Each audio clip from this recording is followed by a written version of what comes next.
everybody, welcome. Hello, everybody. Welcome to another stream. My name is. Oh, gosh, I messed up my intro. Already, this is great. This is gonna be a great stream. Okay, hello, everybody. Welcome. My name is Goldfinch, your steampunk adventurer from the sky city of Leviton. Here to fly into your day. Hello, everybody. How are we doing? Welcome back, guys, to another stream and to the middle of your week. They say it's Wednesday, my dudes. It's Wednesday, my dudes. Let's go. Let's go. But yeah, welcome everybody to the hump day. I know today is a very weird day. It's like one of those days where like you're kind of just in the middle of it. Nothing good, nothing bad necessarily. Kind of just in the middle as a Wednesday is. But hopefully you guys are looking forward to the weekend coming up. My goodness, I don't know what's happening these past few days. Why does everything feel so fast? Maybe that's just because we live in a society.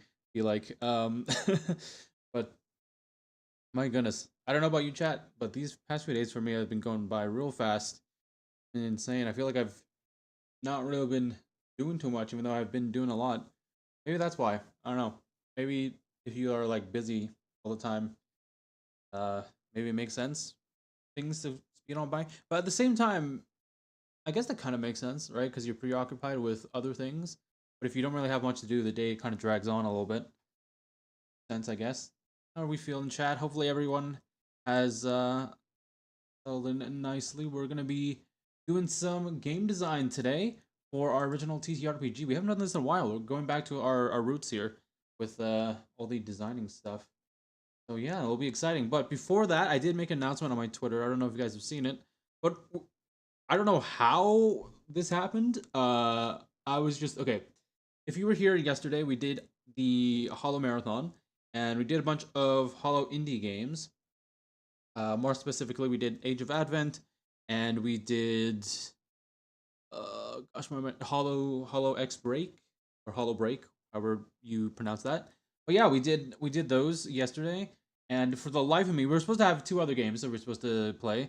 Chrono Gear Warden of Time, the demo, and then Kyla's new game that came out that she announced on her birthday a few days ago. But for some reason, those weren't working on stream. And oh my goodness, I gotta tell you a story. Even though I did kind of post the story on Twitter, I want to tell you guys here live. My goodness, I don't know what was happening. I think it's because in the system requirements for the game, it does say you have to have say on the graphic side integrated or dedicated graphic with full Vulkan 1.0 support or higher to run the game. So it's like, ooh, I had to figure out how to do that, which was a whole headache. I spent a good 2 hours troubleshooting everything and ended up not even needing that. I don't think so. I could be wrong. It could be because of the files I downloaded that everything kind of worked out well. But I knew with the what's it called? This game here, the Warden of Time. Like I knew because I did in the past. I was able to open it on my laptop. Um, this one time as like a little tester because I see the activity feed saying, "Oh, I opened up it in June on June 11th." So I'm like, "Oh, wait, so I can run this game." So I went to go to my laptop, try to do that, and I don't know if you guys know about this, but Steam has a little thing where like if you have two accounts open, you can kind of mirror or like share the game to another Steam account, which I ended up doing, and then it worked, and now it kind of works on its own as well. I thought initially it was because I was sharing it, essentially the feed, the other Steam account that it was working, but now it's independent from that. Like I've closed down Steam, literally shut down my laptop, so there's no reason it would be connecting to that. But now both the Chrono Gear Warden of Time and Kyla's new game, the Kyla verse, Pemascape, Pemascape, yeah, I think Pemascape, are actually working. Though I am gonna confirm that right now, just to make sure it actually is working, and I'm not just saying that right now. Okay, yeah, so the Warden of Time is working, and then let's see about the other one. Yeah, I don't know what's actually going on with these. Yeah, so both are working right now. Is interesting. Again, I don't know if that's because I went about trying to set up Vulkan stuff on my PC, and that's why it worked, or I downloaded certain softwares and things that you need to run these games because they developed it in a different thing than uh, a different program. Just the way it works in Godot. I think it's just yeah, the way it works out. So thank goodness. Oh my gosh, I was so worried because next week the uh the full game for Chrono Gear War of Time is coming out. So I was like, oh gosh, am I not gonna be able to play that if it comes out? If it's free, which I'm assuming it is. But honestly, I'm fine with paying some money for that because that production quality is insane. Did play it on her stream and kind of demo that. So I think I've linked everything in the on the YouTube side. Also should have linked everything on the Twitch side, but I could be wrong here. Let me just double check real quick for just a moment, chat. Bear with me. But yeah, my goodness, I was so stressed yesterday after the stream. Oh my gosh, don't even get me started. It was insane, insane. I was legit stressing. I was like, oh my gosh, are we not gonna be able to play this game? Oh, I wanted to play this game so much. Oh my goodness. So that was definitely something. But let me just check here. Um, I already forgot what I was gonna check. What was I checking? My fish brain. What was I? What was I checking again? I legitimately have fish brain. What is going on? What? I'm having the biggest brain fart right now. Oh right, the YouTube description, bro. Okay, okay, okay. The YouTube description. That's crazy. Okay, yeah, we're just gonna check how all the things came out here. Think I put everything in there. I want to say.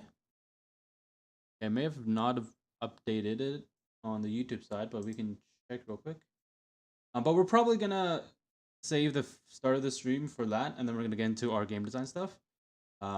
Just so I can save my voice a little bit because I am gonna be talking a lot later on, or maybe we do that after. But at the same time, I'm like, I don't know about that. I really want to get into the demos and kind of catch up with that sort of stuff. Alrighty. Yeah, momento chat. Yeah, I don't think I actually. Uh, hmm.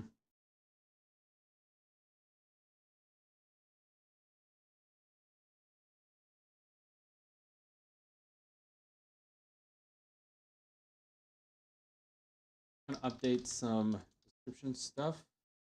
You know what we might as well do? Nah, I think it's fine, honestly. Just like this for now. Um,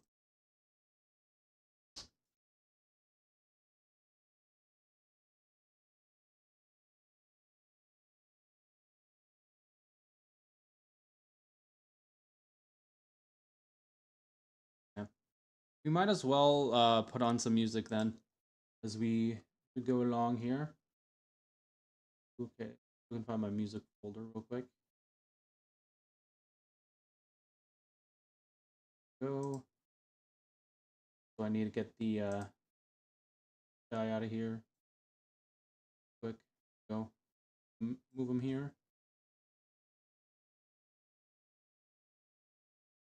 I had a tab up somewhere for music. Go ahead, just play some music in the background while I update the description of everything.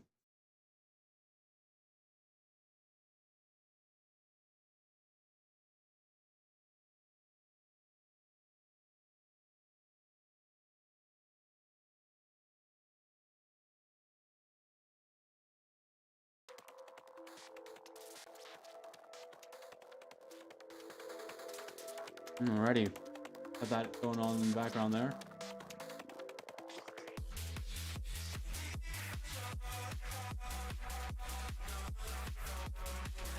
As we try to update the Twitch stuff so then you guys can see the streams and whatnot later. I'm really excited though for the game to come out. Oh my goodness, it's gonna be sick. Hopefully there's gonna be good enough amount of people playing it because I would honestly love to do that.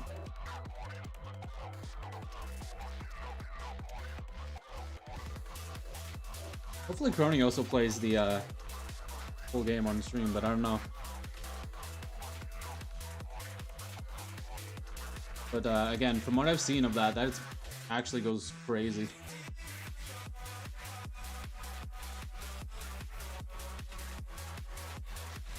Okay. Alrighty, chat. So that is done. Let's go ahead and I'm just gonna boot up Chrono Gear War No Time. Actually, should we? Yeah, actually, you know what? Let's boot up the Kyloverse game first, and then we can kind of look at the Chrono Gear, because Chrono Gear is gonna take less time probably, or it's gonna be the last thing I kind of want to do. It's gonna take a bit longer. I want to focus on it more. So I'm gonna go set that up while you guys can chill with some music. Say hi in the chat if you're here. Feel free to say hi.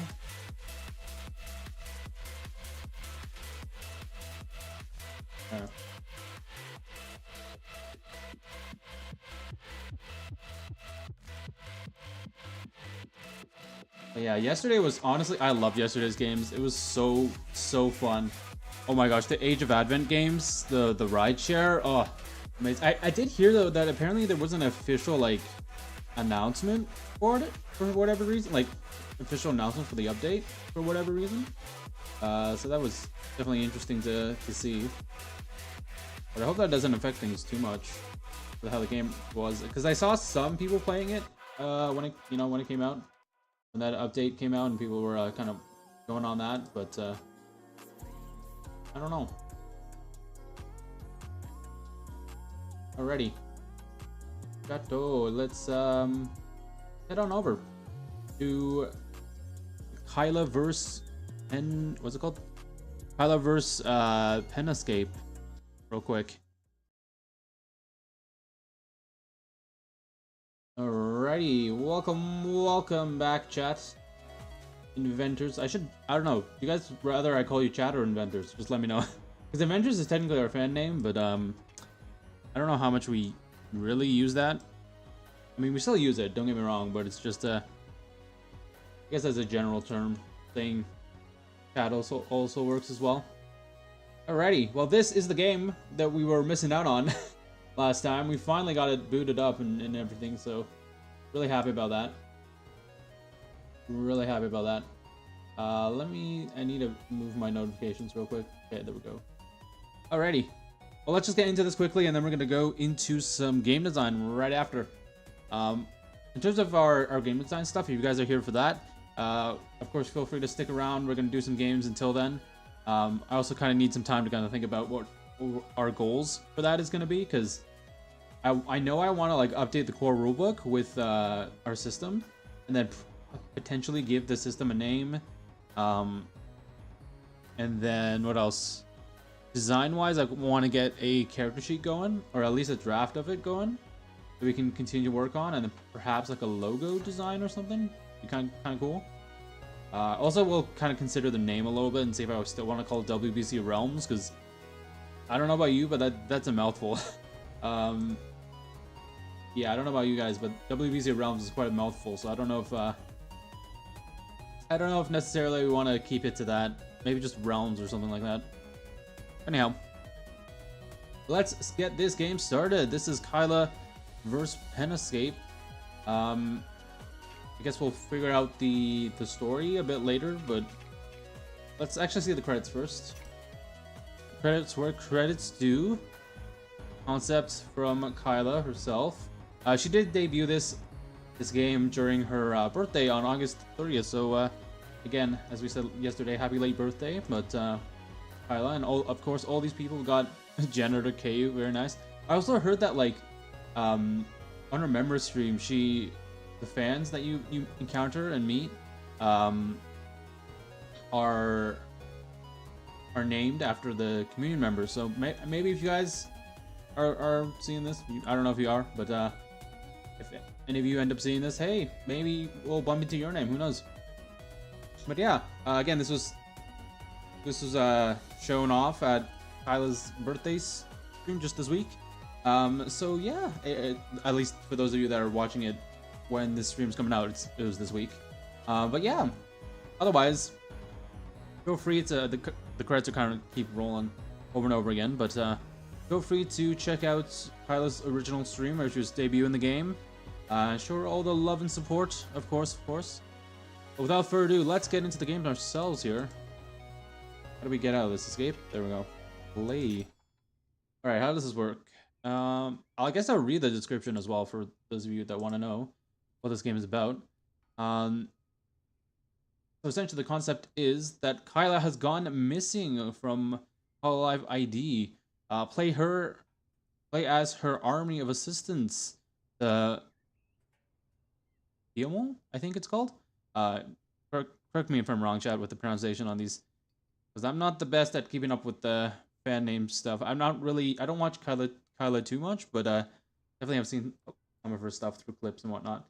I'm not too familiar with the fan name, so hopefully I'm pronouncing that correctly. And set off to explore caves, dungeons, and mazes, and discover the truth about Kyla's whereabouts. So very interesting stuff. Very interesting stuff. The concept was given by Kyla herself, so very good stuff. Also, I think same designers as HoloCure, if you guys have played that. That's a pretty popular game, as well as Hollow X Break that we played yesterday. You can probably tell in the art style a little bit. But yeah, that's where this man's been. Okay, let's start this up. Entrance number 1. Here we go. Wink. Also, amazing map, by the way. Excellently drawn map. we love that sketch. Okay, where are we here? I'm assuming it's just WASD to move. Oh, is that not? Oh, so the arrow keys. Interesting. Can we remap that actually? Ooh, look at that menu. So nice. Okay, can we remap some controls here? Controls in game. Hold up. Move up. We're gonna go move down. Left, right. Then jump is Z. Ew. Jump is space. Attack. What do we want to use as attack here? Attack being X is kind of awkward. Maybe like F, perhaps? Let's go F. And then run will go Shift. Then select.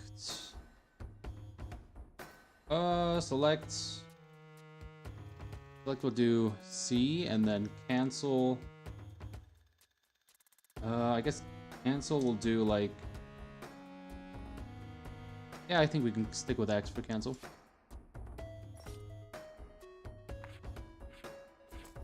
Yeah, there we go. Blink. Wow, so nice, so nice. Again, I'm not too familiar with Kyla and her streams, but I have seen some clips around.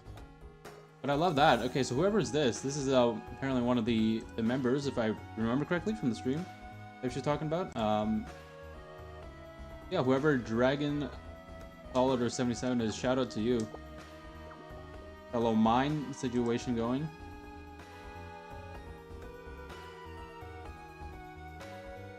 But yeah, to those of you that are tuning in for the game design stuff, we will get to that later. We're going to go through the games that we missed yesterday on stream.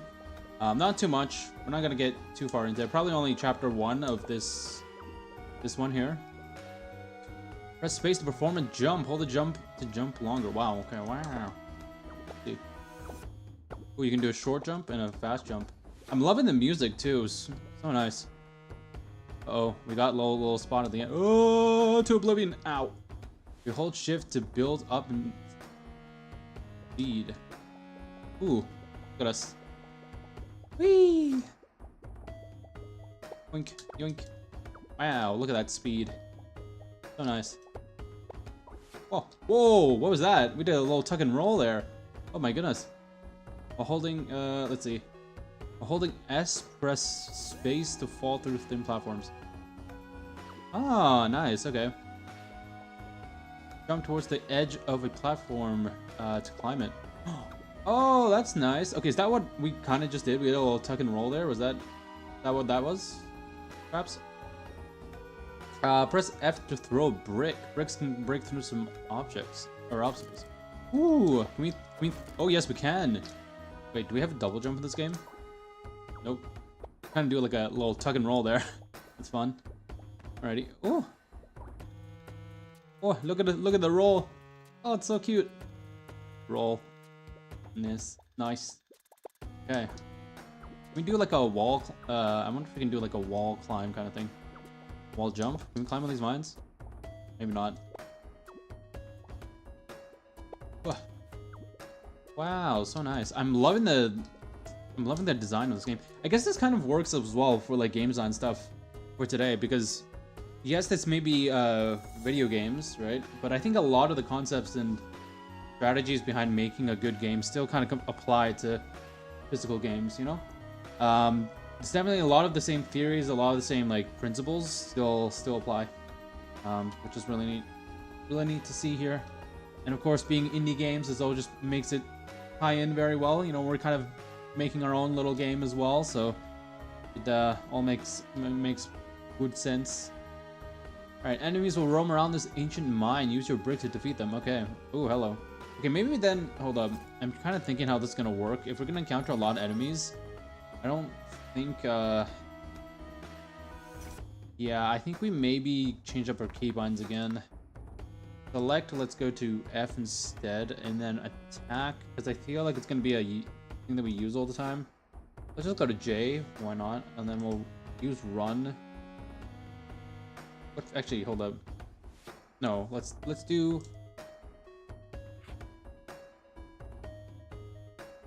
Attack is... I'm sure I don't feel what, like, feels right, you know?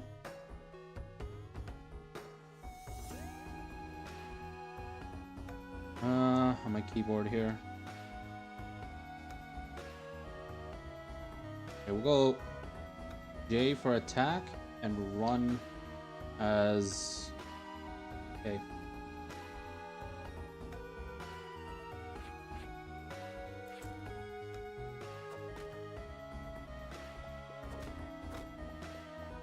Cool.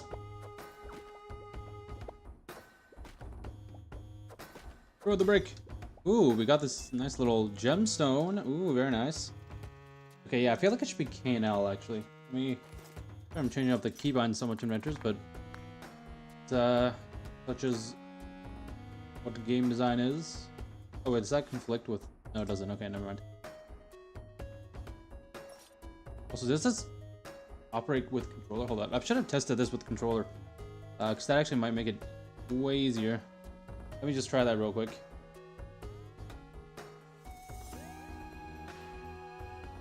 Because if this works with controller, this is gonna, or with my controller, I should say, should work pretty nicely. But again, we'll see.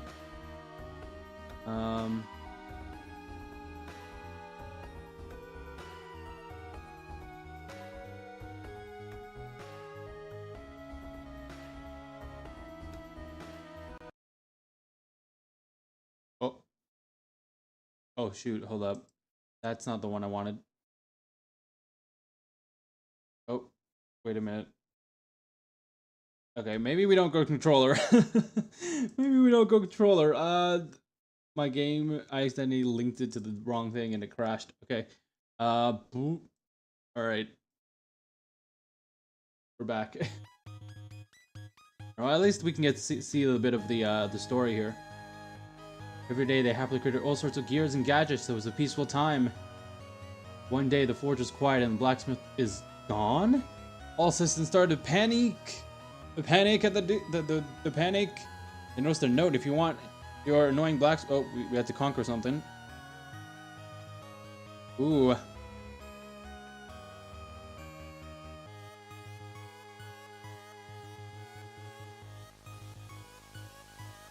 Interesting. And then that's the game intro. Very nice. Alright, let's continue here.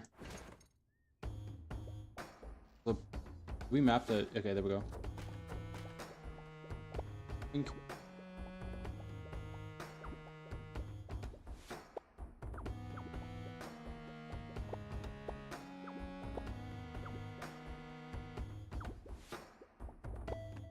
Nice. Throw some bricks.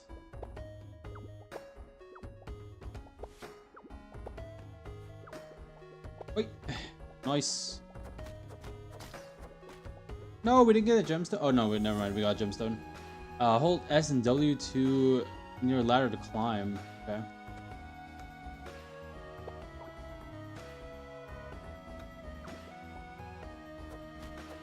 Okay, let's see. After jumping, you can press space to get into roll. Rolling is an attack that can bounce off enemies. Oh, interesting. Let's try again. Roll. Hold up. Gotta land this. There we go. Woo. Oh, that's cool. Roll. Nice. Wow, that's actually really cool. Alright, hold S or W button to look down in that direction. Oh, neat. We can look down, we can look up. I love the way, I just realized the way it looks, the way they're looking up. So nice. I also love how, like, if you guys can see the little thing up here is that like a hammer, forge hammer. It's very nice. Very themed. I love it. Very thematic. There may be some doors that you cannot open yourself. Find a switch to activate the door. Okay. I see a switch. Okay. There we go. Nice. Ooh, what is this? This door is locked. Try looking around to find a specific key. Okay. Hold WS while throwing a brick to aim at it in that direction. Oh. Oh, I see. Hold on, I want to see if I can get this enemy then. Oh yeah. Oh yeah. Get over here. Nice. Oh. Oh no. I gotta get used to this climbing mechanic here. Got leather.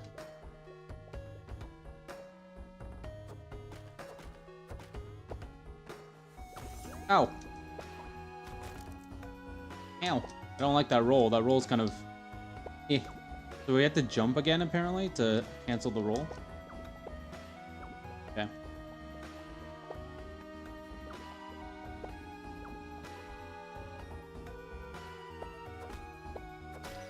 Nice. Ooh. Drop something. Herbs. Got them herbs. Wait. Wait. Ooh, found the key. Oh, actually, no. There's a door there. I found a switch. You push this? There we go.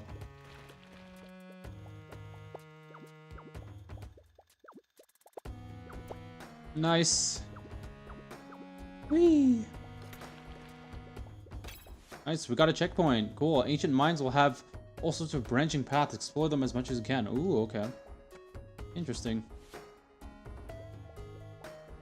It's a lovely setting, and actually, it fits really well. I don't know too much about Kyla's lore, but it seems like it fits really well. Nice. Oh no, these are like... ow. Okay, I thought you would have... you don't have... okay. Dang. Ow! Do we have healing in this? Whew.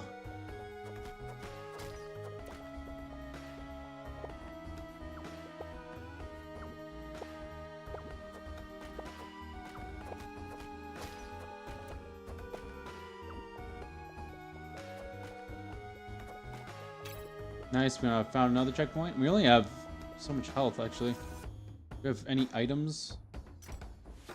We don't.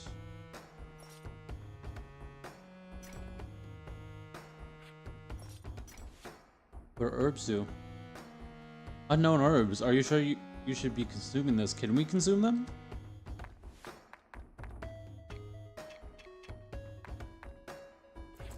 Dang. Well, we gotta stay aware of our... oh gosh, we gotta be careful of these spikes.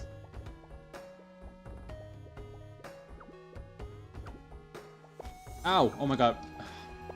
Ow! Ow! What? Are you kidding me? How are we supposed to get through that?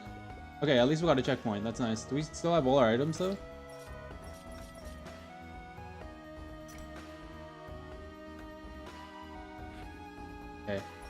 Hold up. I'm just gonna rebind my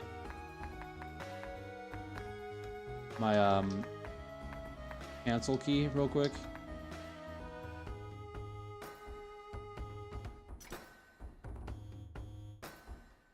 Let's put that to C here for cancel.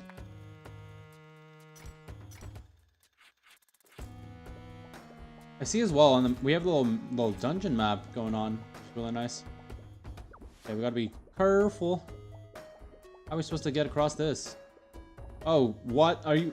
That's actually kind of fun. You can kind of see like where you messed up there, but also you can potentially see where other people messed up. Oh my gosh, where other people have died. It's interesting. Ooh, platform. Oh, there we go. Ow. There we go. Are these? Okay. Ooh, we can mine them. Very nice. Got some stone. Very nice. Very nice. Okay. Well, let's keep. Ow! How the heck do you go there without hitting your head? How the heck do you like? How? Just how?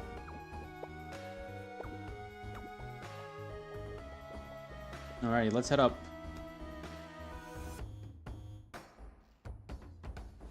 Ooh, wait, how do we get off the ladder? There we go. Got some coal. More stone. I don't know what these resources do for us just yet. We got some color switches.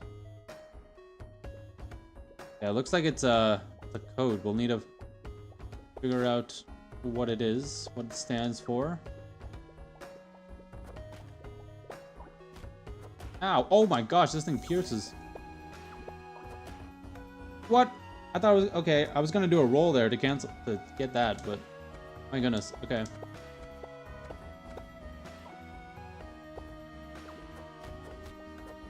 Oh my gosh! Why does it go so far? Oh.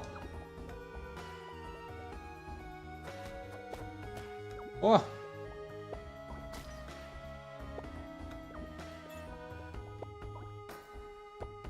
Oh, someone else died here as well. Dang, rip. That's actually kind of aesthetic, I'm not gonna lie. With the gems. Yeah, I got caught off guard from that too. Ooh, nice. Good treasure. Honestly, I can see myself playing a game like this. This is so fun. Wait. Wait. Let me know as well in chat if you guys want to see me play more of this game potentially in the future.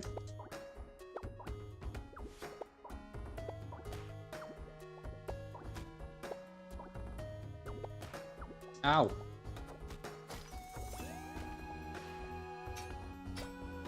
Yeah, I hope we can get some healing items soon. Wait. Okay. We can't, yeah, it doesn't seem like there's much there. Okay, oh, ow.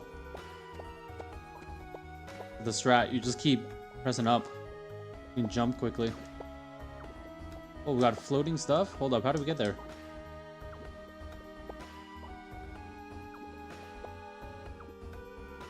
Wait.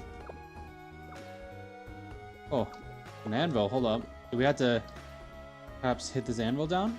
Wait. Wait, wait. Come on. Oh, don't roll into the spikes. Oh my gosh. I'm sorry, Chad. I just kind of peeked the mic there. My goodness. I was about to. There we go.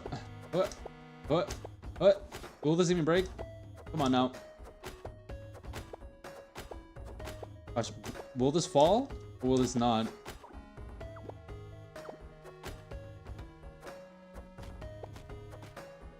I feel like I'm hitting something down there though. Okay, this might just be me, but I don't think it's... Oh! Oh, I see what that's doing. Ow! Okay. My goodness, it's like a thwomp.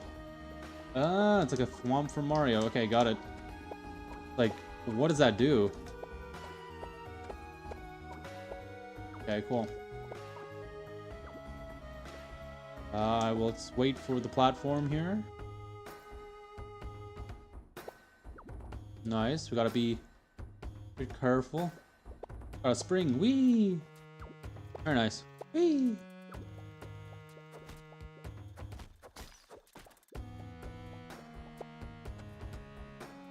Okay. Wait. We go. Whoa!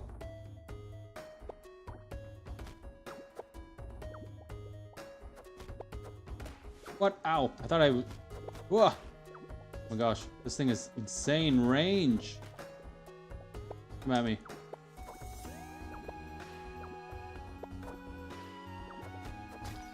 Nice. I don't know what those are supposed to be. Let me know in chat if you know if that's a reference or not, or it's just an enemy that they designed for the game.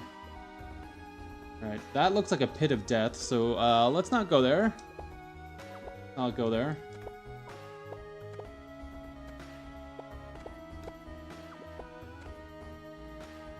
It looks like we got some ladder. Ow! Looks like we got some ladder climbing. We gotta do here. Let's see. You know, this makes me really want to play some like, if I can do it one day, perhaps doing some like Mario Bros. Wii into those Wii games. I'd love to do it sort of like a mock kind of speed run type thing. It'd be kind of fun. I'd have to figure a way to emulate it onto the thing though. Wait. Oh no! Oh no! Oh no! Oh no! Oh no! Rip. Not great. Not great. Okay, we're back here again. We could go this way again. I'm kind of curious to see what's over here. A panique. Whoa! Oh my gosh, why is it so fast? Okay, I'm assuming the more we hit it, it seemed like the more we hit it, the slower it got. I want to say. Let's try hitting it here. Okay, never mind. It's still pretty fast. Ow! Oh my god, this thing is crazy. Okay, I see a chest. I see a chest. Not that kind of chest. Calm your engines, chat. Not that kind of chest. Wait. Oh, come on. Oh wait, no. But we can grab the ledge. I forgot about that. Oh wait, no. We need a thing. Okay, what does it say over here? Hold your attack button to charge up a brick throw. When fully charged, release to throw a powerful brick that pierces through. Okay. Ooh. Oh, that's cool. Nice. Yoink. The Pit of Doom? No, it's not. We're gonna slowly make our way down here. Oh, hello. The dead end here. Oh. I mean, it doesn't seem like it. Yoink! This brick. Big brick. Okay. We're safe at the bottom. Is it really a dead end here? Kinda looks like it. Okay, maybe they were telling the truth there. Maybe it really- ow! Maybe it really is a dead end. Who knows? Who knows? Who knows? Alright. Wait. Do some precision. Platforming! Oh, let's go! Yes! Let's go, chat. Woo! Go, inventors. Do we have spikes underneath us? We do. Is there anything there? No. Okay. We just gotta make it. Oh, beautiful, beautiful. I meant to do that. I meant to do that. I totally didn't panic and click random buttons. I meant to do that. Style points, you know? Oh, come on. There we go. Whee!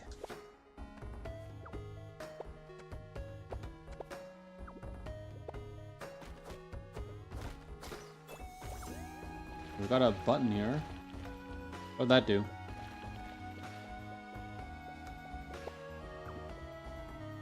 Okay.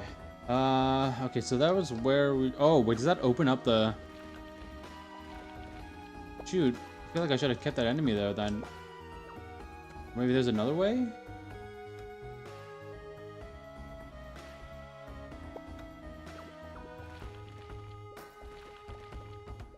Come on. Oh! Oh no. Ow! I didn't mean to do that. We're on 1 health. Oh my goodness.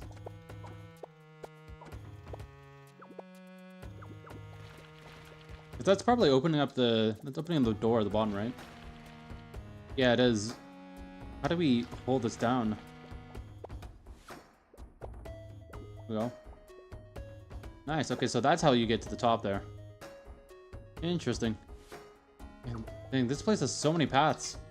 So many things. Yeah, and we'll probably keep going until like the end of the first level here.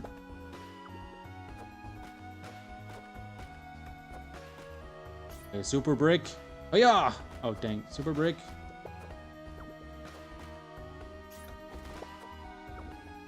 Blue 2. Oh, wait. That's a code.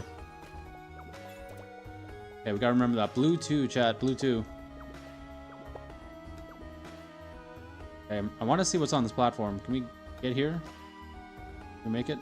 Ooh, nice! Wait. Aha, that's how we get the brick. Down. Very nice. Yay! Ooh, that's a lot of stuff. Healing water. Ooh, we got a healing thing. Well, I'm on 1 health, so if I die, I just heal back up at the next checkpoint though. So that's the only thing. Wait, wait, wait. Gosh, I can't reach the thing. There we go.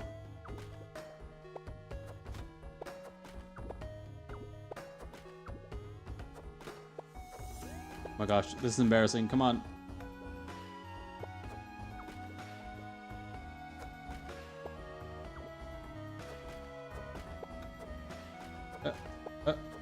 There we go.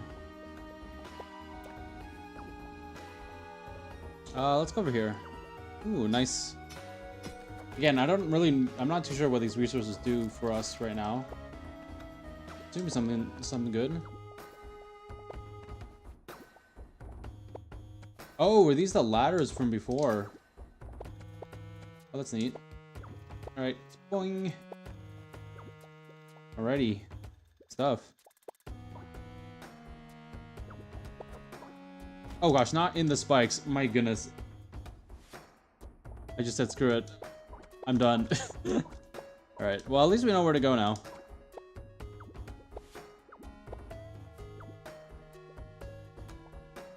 Wait.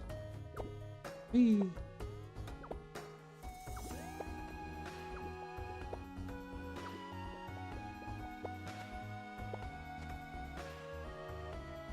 Okay, chat, watch this.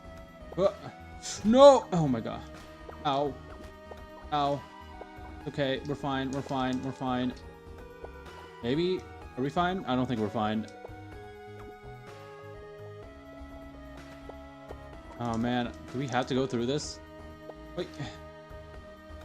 Wait. Oh my gosh! Ow! Rip. Alright, let's see if we can take the other path up. Can we even go that way anymore? I don't know. Let's see. Okay, there was blue too, though. It's the second color, we know that much. Second color in the sequence.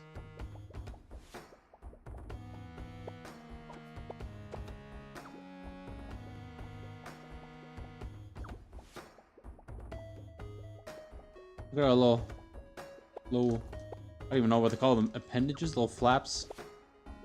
When we, oh gosh, don't do that. Don't do that.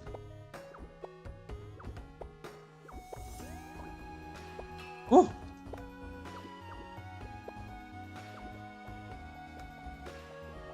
It's nice. It looks like once you complete an enemy, though, or once you've defeated an enemy, seems like they're just kind of gone in the area. There's no like respawning necessarily. Can we hold on to this? No, we can't. Okay.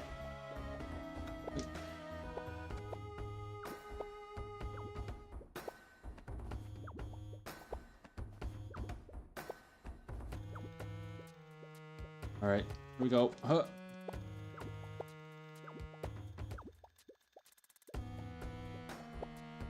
Oh, it seems like we take on a different, Ow! It seems like we take on a different member each time, actually. Ow! Don't tell me I'm gonna die again. Okay. I'm just realizing that our names are changing here. Okay, into the depths! Oh my goodness. That was dangerous. Oh! Okay, what's up here? Pit of Doom. Whoa! Oh my gosh.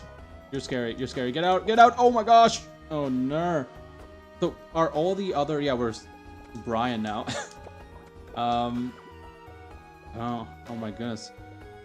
Okay, so we only have one of the 4 codes here. Maybe we'll stop once we complete this. I don't want this to take up all the stream time, you know? But let's see here. Maybe after this. Oh! Ow! That just... Ow! Why am I doing this? Like, just kill me at this point. Okay. Gosh dang. I guess we can see like our previous deaths, I guess. On that.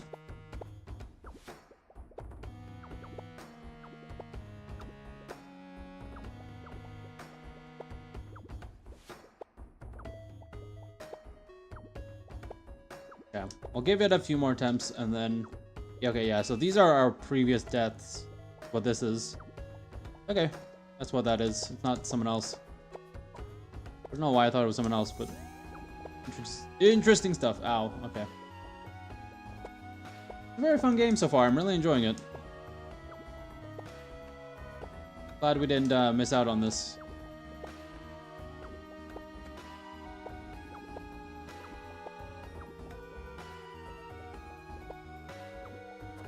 I'm sorry, those enemies are so annoying though. Okay. Into the depths! Oh my gosh. Okay, here we go, here we go. Come at me, bro. I'm ready. Nice.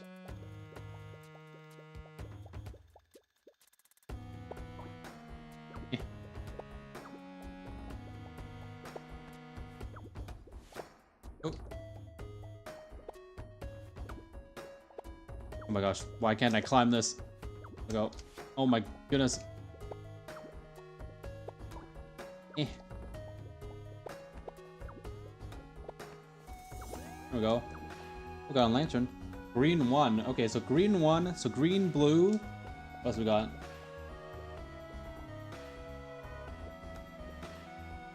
Okay, green, blue. These are our clues right now.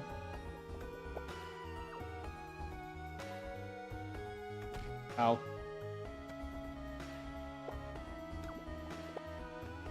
This is this section.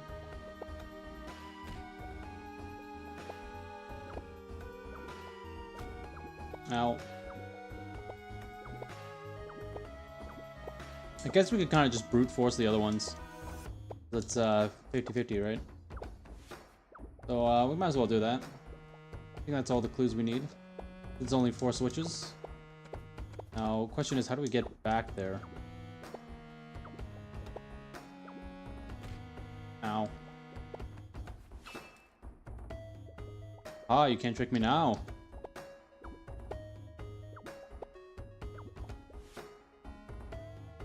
Wait. Okay, so it's green, blue, maybe yellow, red? Nope. Okay, it has to be the other one. Green, blue, red, yellow. Yay! Nice. Yeah. Let's go. Stuff. Alright. There's some Pit of Doom here. Kind of curious to see what's down here. Ooh, more stuff to mine. Let's go.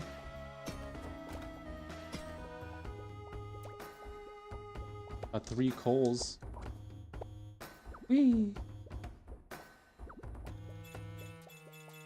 Okay. So we got a ladder up here. I'm curious, can we... If we sprint, can we get there? Ooh, nope. Ow. What happened here? Hello? I think this one is dead. Oh, that's dark.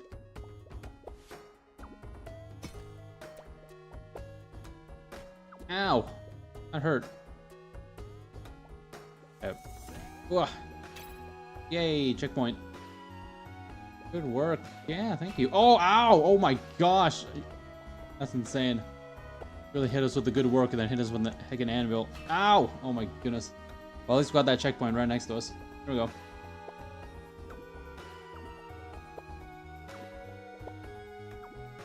careful not to fall here. Oh gosh, is it a pit? Alrighty. Well, we'll try our best not to fall.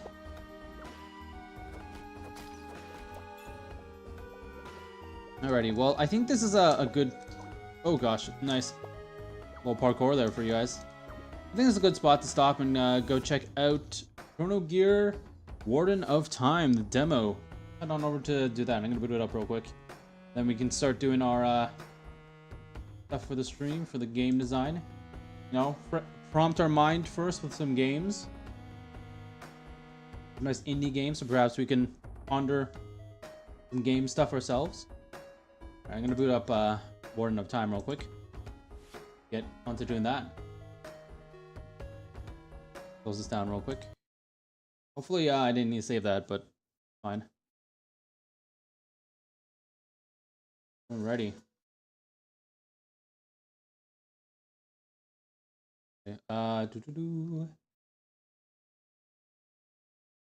Ooh. Let's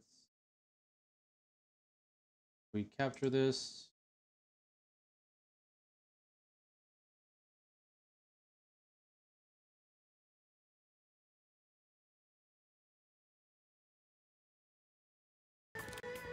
There we go. Oh, whoops. All right.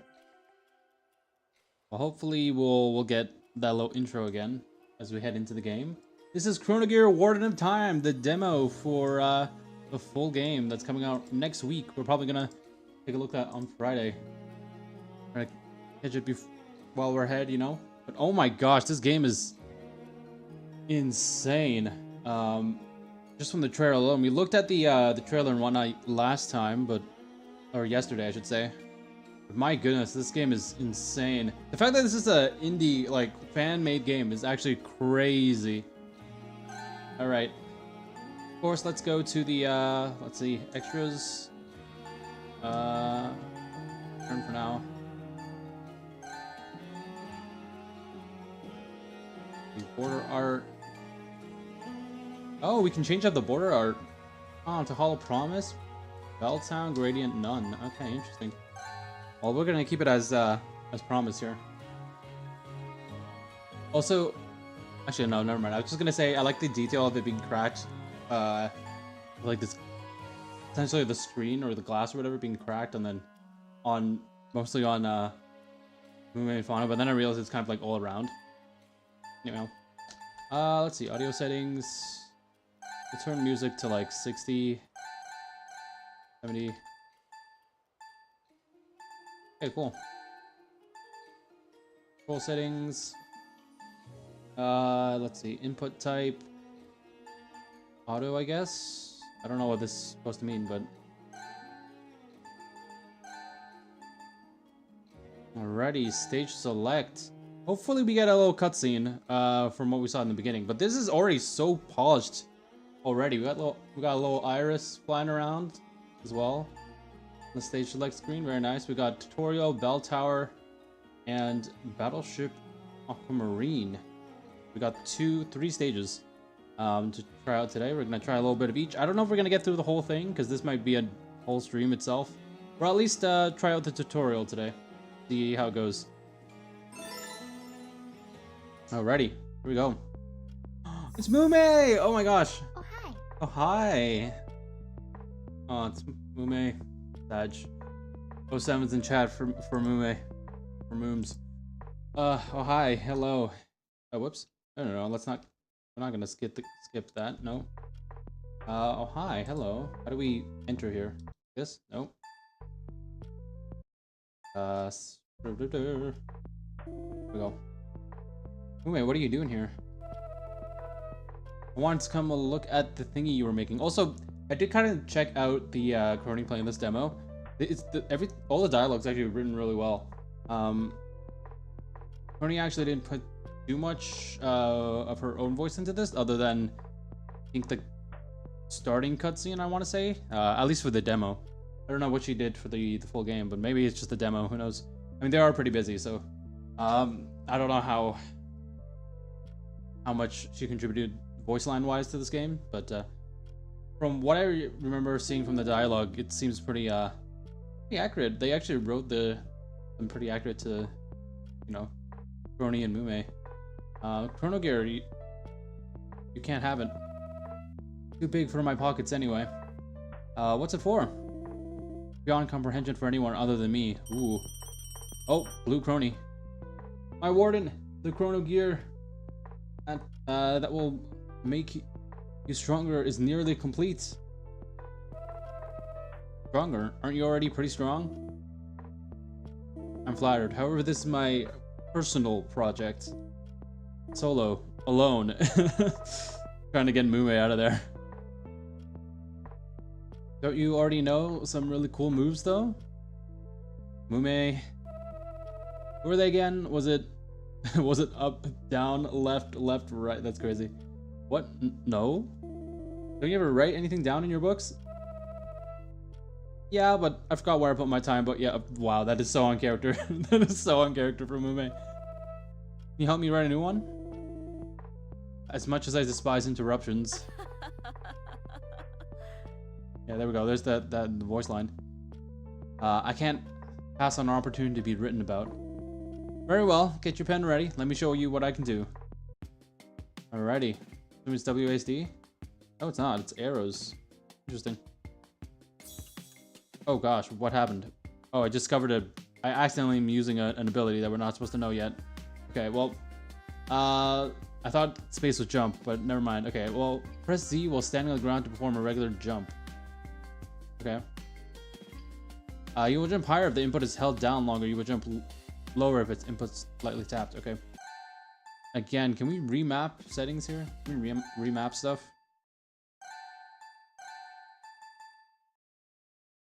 Button type. Yes? What does that mean?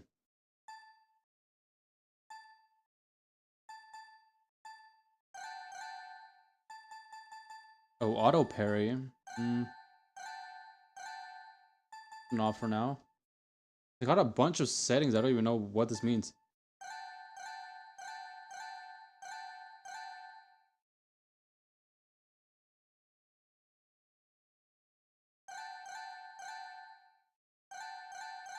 Okay, we'll just go the normal here.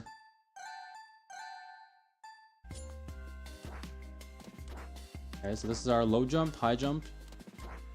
Oh, very nice. Again, I was kind of commenting on this yesterday, how this is kind of feels like a mix between like Mega Man, was it Mega Man, Kirby, and what else did I say?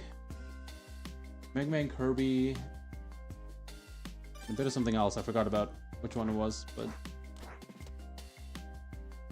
I'm pressing Z in midair to activate Crony. Oh my gosh, helicopter, helicopter. Oh my god, the Cronycopter. Here we go. Who? Oh, that's so nice. Look at that. Woo, so cool. See, we have a timer as well for how long we're taking for this, but honestly, I just want to take everything in. This is so nice. So cool. All right, press C while standing on the ground to dash forward. Okay. C. Ooh, we're running. We're running. Ooh. Very nice. Okay, press Z while dashing to perform a dash jump. Interesting. Ooh, oh, that's cool. That is cool. Wait. Wow. Tilt the analog stick or press up or down to climb ladders. Press Z to dismount. Okay.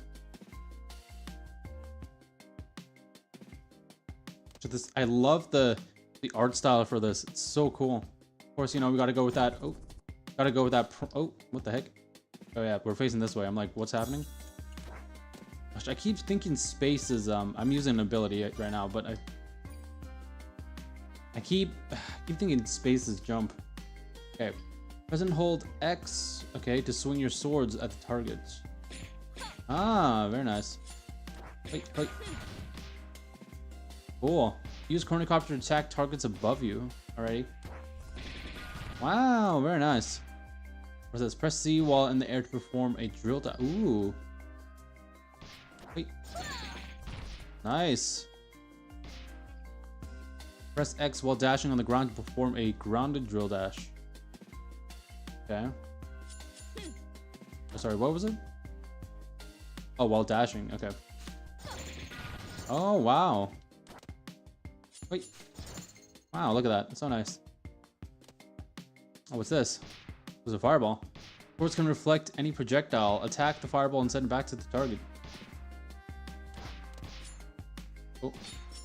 Ooh, I see we healed a little bit too. Nice.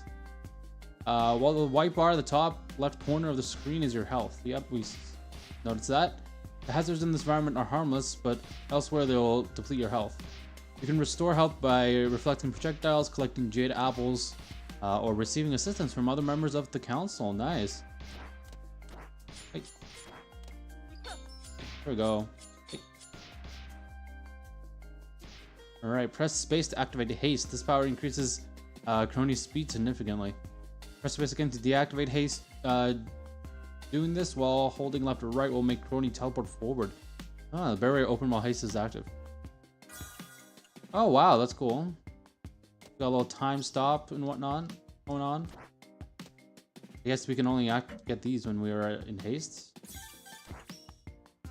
Ooh.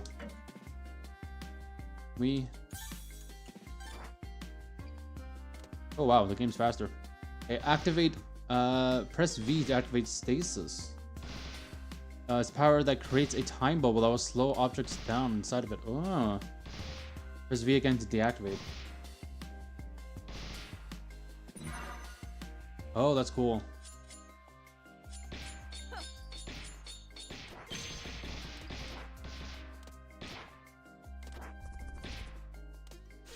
That's cool. Alright, actually, I want to see if... I guess they respawn, but... What is this? Oh, so fast. I'm assuming we gotta slow down time for this. Ooh, very nice. Got a time speed up. We got a time slow down. Very nice. Okay, Crony's protected from damage temporarily. While stasis is activated, press V to activate stasis. Okay.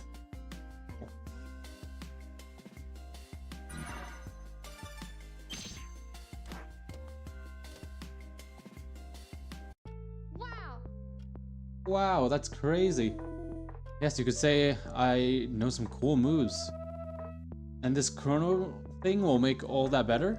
Yeah. Wait, why am I explaining this to you? Get out of my sanctum. Right now? Yes, right now. I don't even know how you got here in the first place. I got lost. How do you get... Okay, first of all, how do you get lost in a place like this? Well, I get unlost. I need peace and quiet while I work. You want some help with the... Wow, she just snapped her out of it. That's crazy. Ah, peace and quiet. What? Oh, the cock. Oh, that's funny. But Mume, was that supposed to send me away? Oh my goodness. A person... Well, is there a door? Are you gonna walk me home? That's crazy. No. No, she said. Okay, everything you will need to face the trials ahead, Warden. Be proud and fight hard. Alrighty, nice. That's the tutorial. Of course, we'll go into at least the first stage today, Belltown, and then we will get acquainted with some game design stuff coming up, so we can get used to the game a little bit.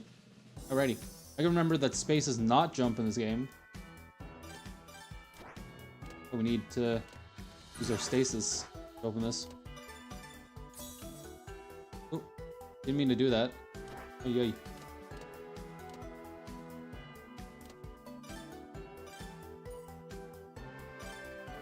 Oh, look at that.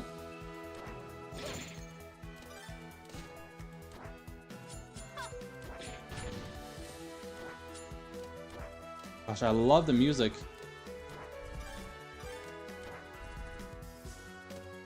Crony's ability to do like the chronicopter is actually really neat too. Oh my gosh, hello.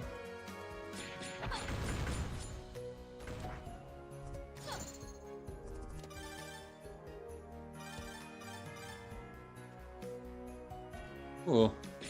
Very nice. A lot of time themes. Ooh, nice health up.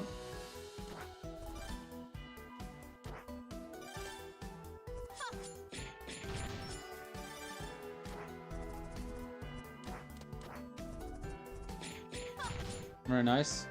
What do these bells do? I'm curious. You get anything from these? Ooh. Okay, what is this? Oh! Oh my gosh, that's amazing. Oh, that's beautiful. Yes! Oh my gosh. Let's go. Lift. Ooh. Where are we going? We just entered somewhere. Okay, cool, cool. What did we just do? Ooh. Oh, I see. Is there anything over here? Yeah, this is gonna be very like Mega Man, Sonic. Oh, that was the other thing. Sonic vibes. The olden classic days of the game, you know? Wait, is this not doing anything?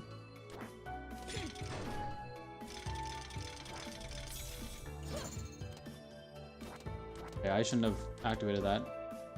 But now what?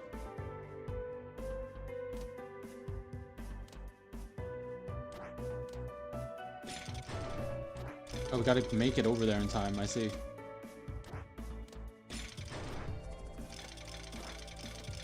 Can we even make... oh, no, we can. Hold up, we can. We just go into stasis here. Get this over. Aha, gameplay. This is gameplay, let's go.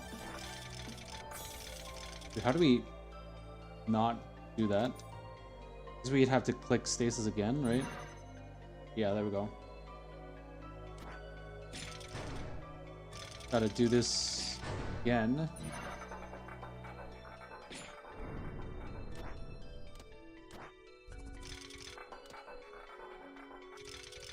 Nice. Alright, let's head up. I'm loving this art style. It's so cool. The music too. With all the little bells would make sense for Belltown, right?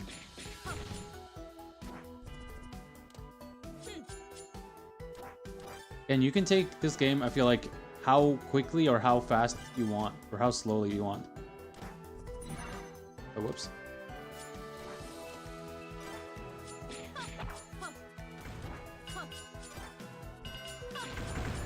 Okay, how do we do the drill thing again? We have to dash, right?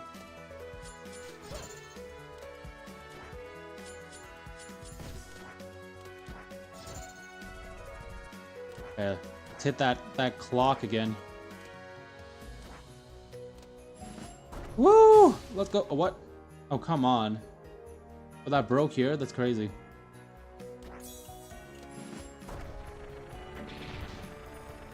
Oh my goodness. Look at us go. Woo! Oh god. Oh gosh. Whoa! I gotta forget. I gotta remember not to hit space.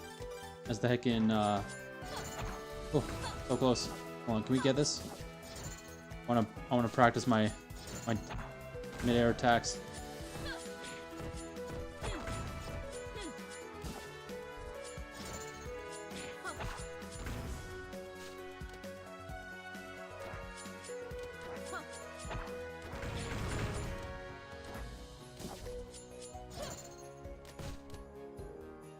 Nice. Warp. Ooh. That's so cool. Progress saved. Very nice.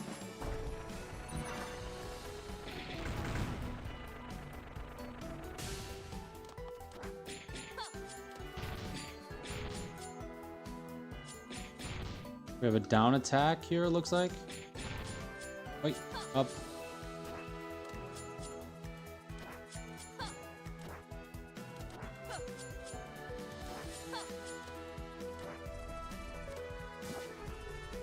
This game is so polished. Honestly, like, if you showed me this game and said it was like official, why can't I hit this thing? It was official like Hololive game, I honestly wouldn't doubt you. I would legitimately think it is, with how polished it is.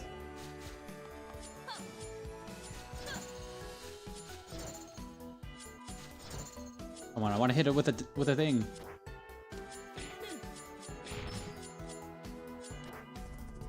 Ooh, there's a collectible thing up there. How do we get there?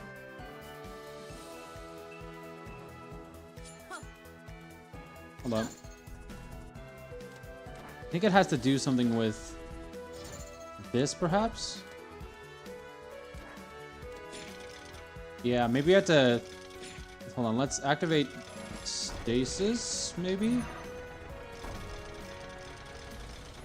Oh, wait, hold up. I think we got a strat here.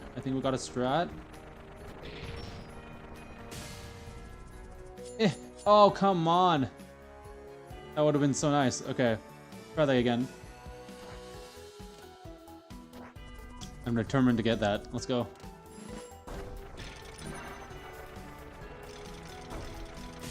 Oh, okay, we do have to go to stasis at least for that little bit there.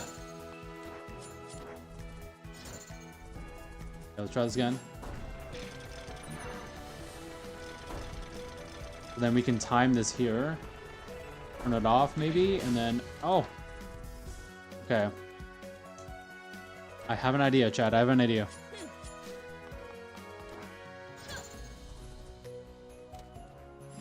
This is so fun. Oh! Oh, wait, you can just jump off that like that. Oh, wait, hold up. I think it's even more of an idea.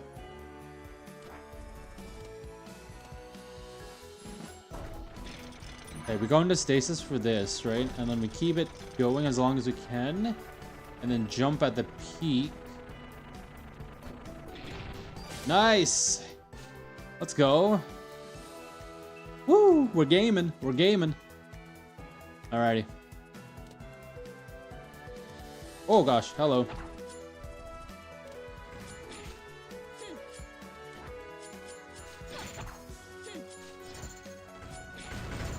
Let's go. Ooh, what's this? The healing? Hey, nice. Oh gosh, what are those? No, is that healing? What is that? What's that thing going across our health bar right now?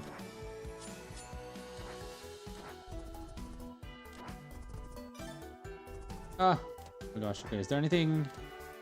Nothing here.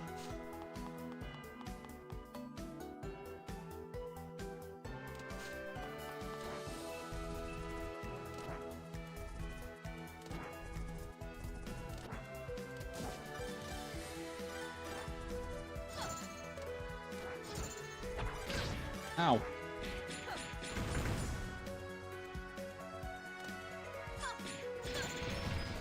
Nice.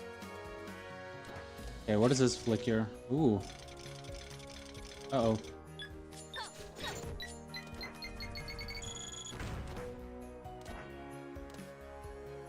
Okay. Stasis this. Oh, come on. Come on now.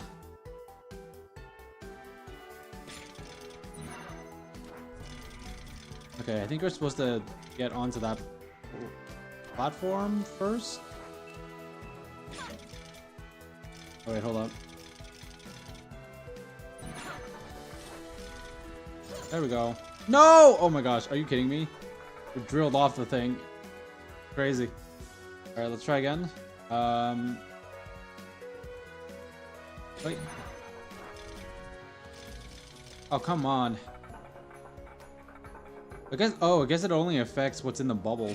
That makes sense.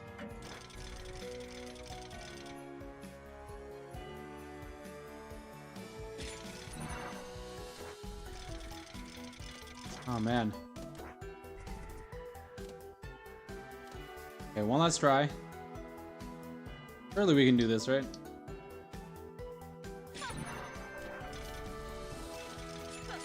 Oh, come on, we were so close. Alright, one last try, chat. And then we'll switch on over to some game design stuff. Of course, we'll complete at least this stage, but just saying.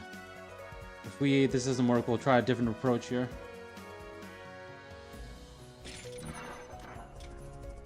Nice. We're ready. What's going on here? Oh my gosh. The fans. Literally. Ow! Oh my gosh. Okay, that blew up in my face. quite literally. All right, what's the play here?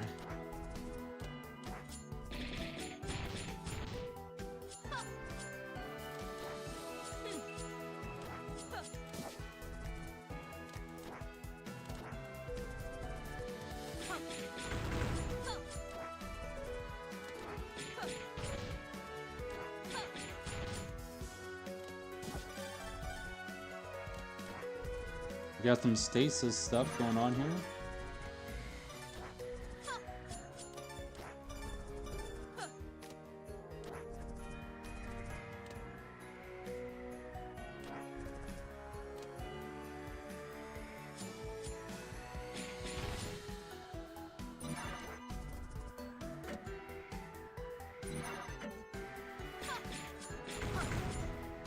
Nice.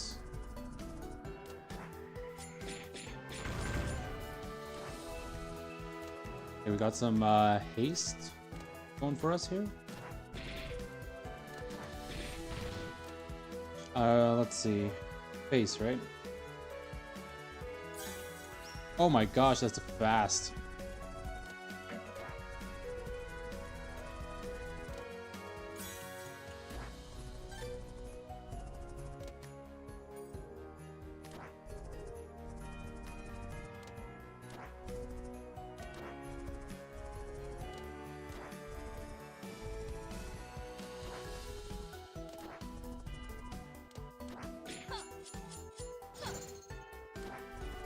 Okay. Where do we go from here? Let's see.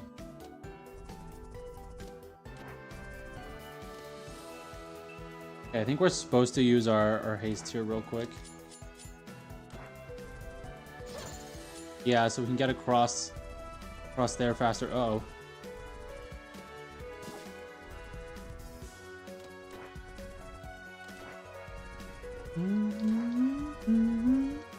Very nice.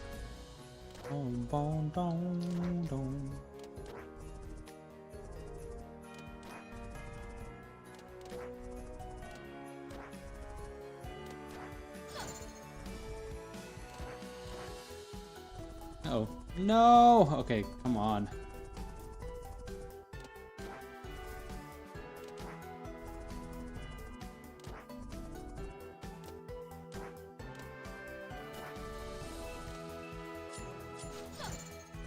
Oh, are you kidding me? Okay. Surely I'm not this bad at the game. There we go. Eh. No! Oh, come on. Don't put me down back here.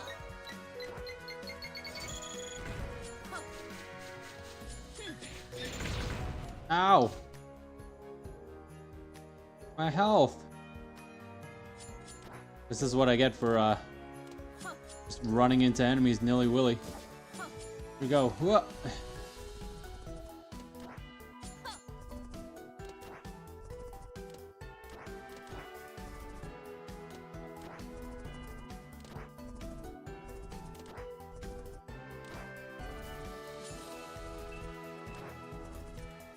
Okay, we just gotta be patient on this. Oh, here we go.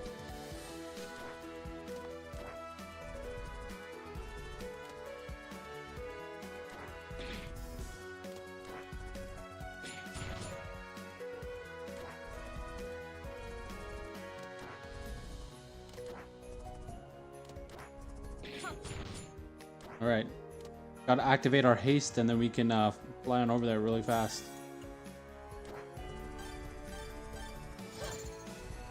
Ooh, healing. Ooh, cool.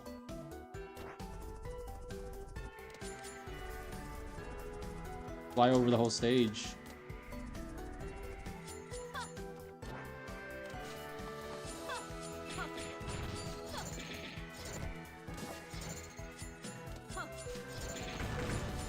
Nice.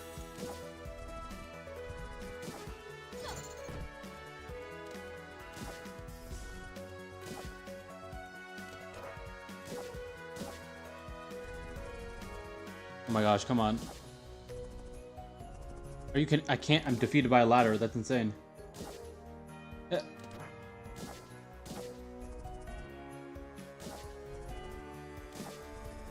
There we go. Oh gosh, another one of these. Let's go. No, ow. Oh. Okay, well that indirectly hit the thing that we were supposed to go for there. I don't want to try doing this again though. We were supposed to make a tune or something.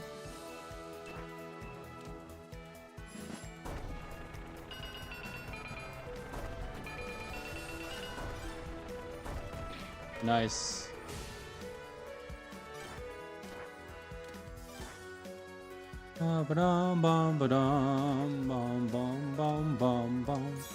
Nice. Let's go. Got one of the gears. Also that like well, dun, dun, dun, dun. That's fun. Song power. Ooh. Right on time. Nice. Not bad, not bad. I think that's okay, at least. Releasing soon. Wishlist on Steam. Yeah, go ahead and wishlist the game, you guys. This is such an amazing game. Let's go ahead and take a look at the opening cutscene real quick before we transition to game design.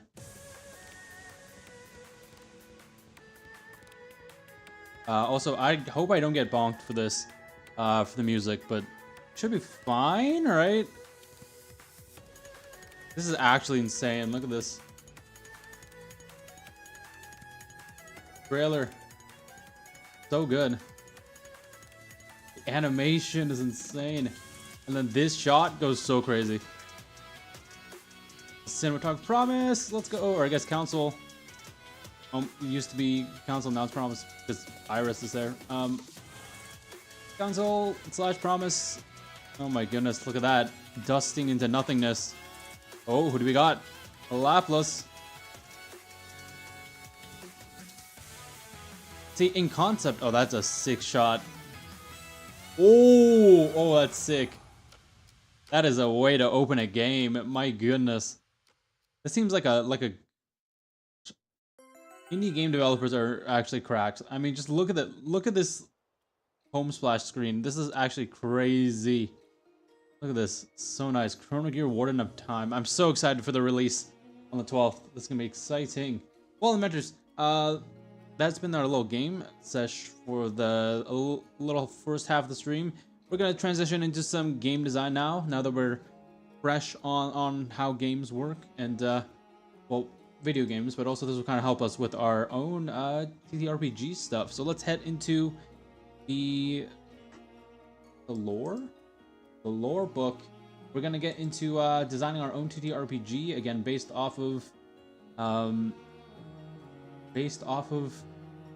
our original lore, based off of the lore world that WBC split our group is centered around / my world. So yeah, let's go take a look at that real quick, inventors.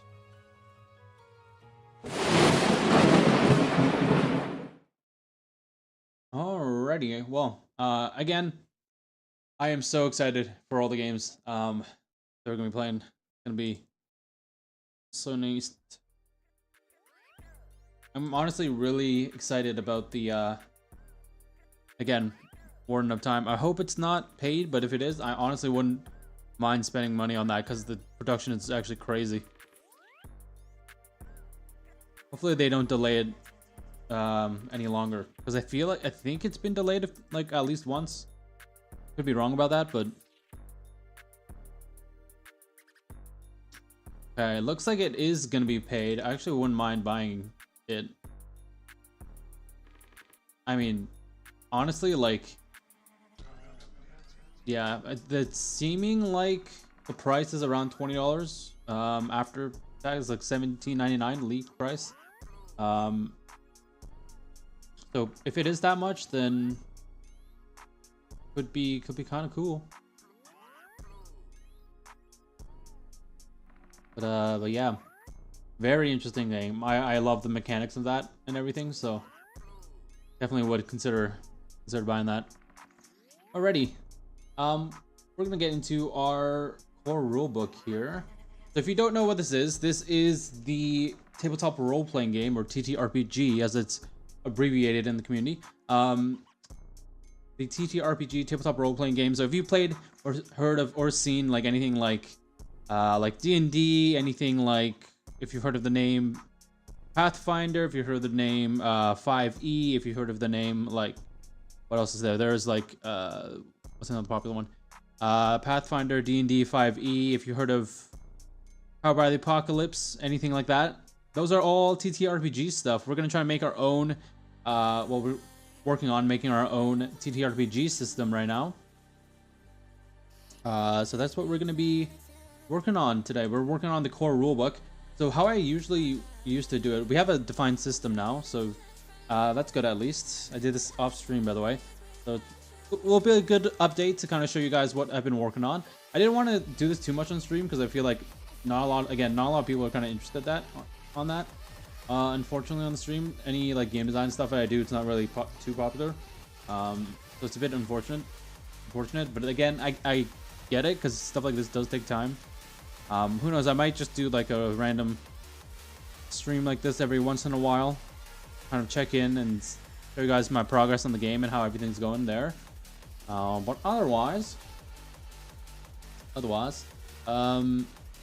think our last, I'm trying to check when our last game design kind of stream was. I guess it would have been day 4 of this WBC Realms, which would have been, yeah, like around about 4 months ago. So a good while ago that we did this, and we had a lot of changes. A lot happened in 4 months, so we did a lot of changes to the system. Again, I don't remember if we defined the system last time or if I showed you guys that, but got that going now. So let's take a look at an example. Last time we were working on this though, the Journey Through Sky City, the Solar Sprint Championships. We still need to work on this adventure, but what's nice about now having an established system, you can see in both of these drafts that I have a whole like introduction to the system, like basically a rundown of the whole game and how it builds and how it works. But if we have a core rulebook, right, we don't need to add this whole portion in, so we can just focus on the adventure, right? We can have an adventure booklet, and then we can have the core rules with maybe some like examples of one shots you could probably, you know, run, which is like these, maybe like one example from each realm if we draft that up at some point, right? If you want to run in a certain setting. So right now, what we have in the core rulebook, I'm kind of going off of the Avatar Legends. If you guys have played that or seen that, it's the Avatar: The Last Airbender TTRPG. So yeah, that's very interesting. Very interesting stuff there. You can see we are inspired by titles such as Avatar Legends, the Dragon Prince TV show, Dungeons and Dragons, and Powered by the Apocalypse. I've seen the whole series for not the Dungeons and Dragons, the other one, the Dragon Prince TV show. If you guys haven't seen that, that is actually, I definitely recommend a watch. If you like fantastical elements, if you love D&D, that kind of fantasy elements and all that, and magic, a lot of magic, a lot of drama, a lot of like intense moments like that between characters, and of course with fights and whatnot using magic, that is totally the show for you. It's basically a rundown of that. It's essentially there's 2 lands in that world, where you know humans and all the fantastical creatures and whatnot that you kind of expect, like elves, like dragons, you know, being Dragon Prince and all that. But essentially, there's like a father dragon, right? They had a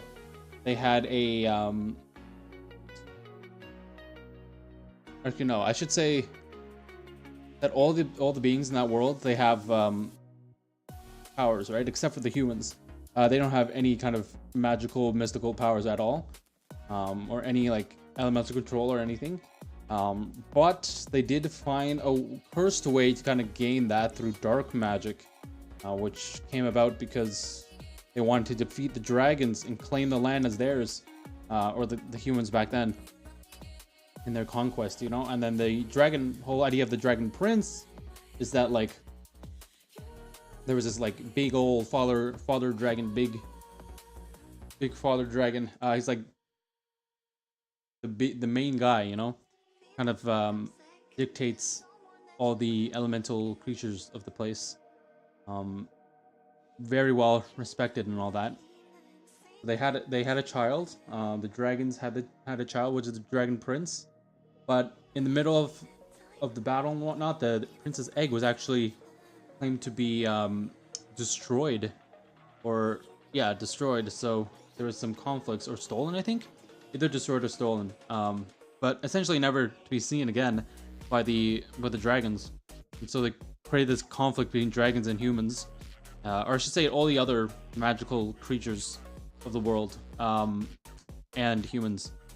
Kind of made a huge divide between them, and then that dark magic element only further divided everybody. So very interesting show if you want to take a look at that. But I take inspiration from that mainly in how they harness their magical abilities, because we follow our main character Callum, who essentially doesn't have any magic, right? But is what's later he's classified as what's called an archmage. I think that's what they call him. But essentially, the idea is that he doesn't need to access that dark magic, which is essentially what... Actually, not really what it's not. There's a lot of interpretations of dark magic, but essentially it's like the dark magic that humans in that TV show use is that again, keep in mind the Dragon Prince is an animated show, so this is not like actual real like live action. That would be kind of... I don't know if I would watch that if it was live action, honestly. They'd have to get like everything really right for it to be live action, but essentially how they like use the dark magic in that animated TV show is essentially they squeeze the life out of creatures. So they use they kill off a bunch of creatures and use their life force, because everything kind of has an innate magical property. So they use all like the magic within the creatures, within the plants, within pretty much everything around them, that's magical in the lands and whatnot, to kind of imbue themselves with magic. But it obviously being dark magic, that's a really cruel way to cast magic, right? It's just like killing off living, breathing creatures for no apparent reason, and then using their essence essentially to cast your own magic, which is kind of dark if you ask me. So again, dark magic. But the way our main character casts it is that he doesn't require to do that. He's one of the people that is able to oh gosh, he's one of the people that's able to kind of cast magic without using dark magic, which is really nice. But it also means he has to train his mind and body to kind of learn and connect with the different spiritual centers, so he can understand fully how to utilize all his like I guess that's like the mind. I forgot what they call it in the show, but it's like the mindsets of those elements, right? So the first thing I think he learns is like storm or water or something like that, or I think it's the storm, something like that. So he learns how to, or wind maybe, I don't know. But he learns one of them early on, and it's all sort of like a mindset that he unlocks. It's really cool. I definitely recommend you guys checking that out, but I'm not gonna ramble too much on the Dragon Prince, as much as I'd like to. As epic of a series that is. But yeah, this is the core rulebook we're working on. No art or anything for yet, logos or anything. We're gonna maybe design that today on stream. We'll see if we have time for that, once we port over the how to play everything. But yeah, this comes with the game guide, player's guide, pre-built adventures, character sheet templates, and more. So let's take a look at what we've outlined. There's not everything, but it's a start. So we have the first chapter, welcome to the game, how to play this. Again, I might change the title here. I don't know if I want to keep calling it WBC Realms, because again, all those syllables kind of clash together. Maybe just call it something Realms or something like that. I don't know. I'm loading up a tab here on ChatGPT to kind of give me some ideas on possibly an engine or a system name for the system. Like, for example, we have, Powered by the Apocalypse. That's not the actual TRPGs, like the titles of the adventures you run, but it's the system that powers that adventure, Same kind of thing with Pathfinder as well. Let's say a system, I want to say, or is it it's a system, but they have different adventures, of course, in that system. So we're going to take a look at this, see if we can come up with anything cool. Because I was asked recently, like I was doing some in-person playtesting, you know, in my local area, and yeah, I was asked immediately, like when people were interested in this, they were like, "Oh, okay, cool. You know, like what's the system of this game called?" It's like, "Oh, I actually don't know. I don't have a name for it yet." So we're gonna try to come up with a name today. It could be original and fresh and nice. I hope I don't have to do too much talking though, because I just from previous game design streams, I've definitely worn out my voice a lot just from yapping. But then again, I am kind of a yapper, so I don't know. Maybe it works out in both of our favors here. Let's see what we have. We have Whispers of Creation's kind of neat. Again, my goal for the system name is to kind of showcase within the title there's some pull between the spirit and body, the mind and the body sort of thing. Because what I have for the system, just going to Realm of Water here. What I have for the system is that each character's pull is between two centers, the body and the spirit. The closer they are to body, the more like physical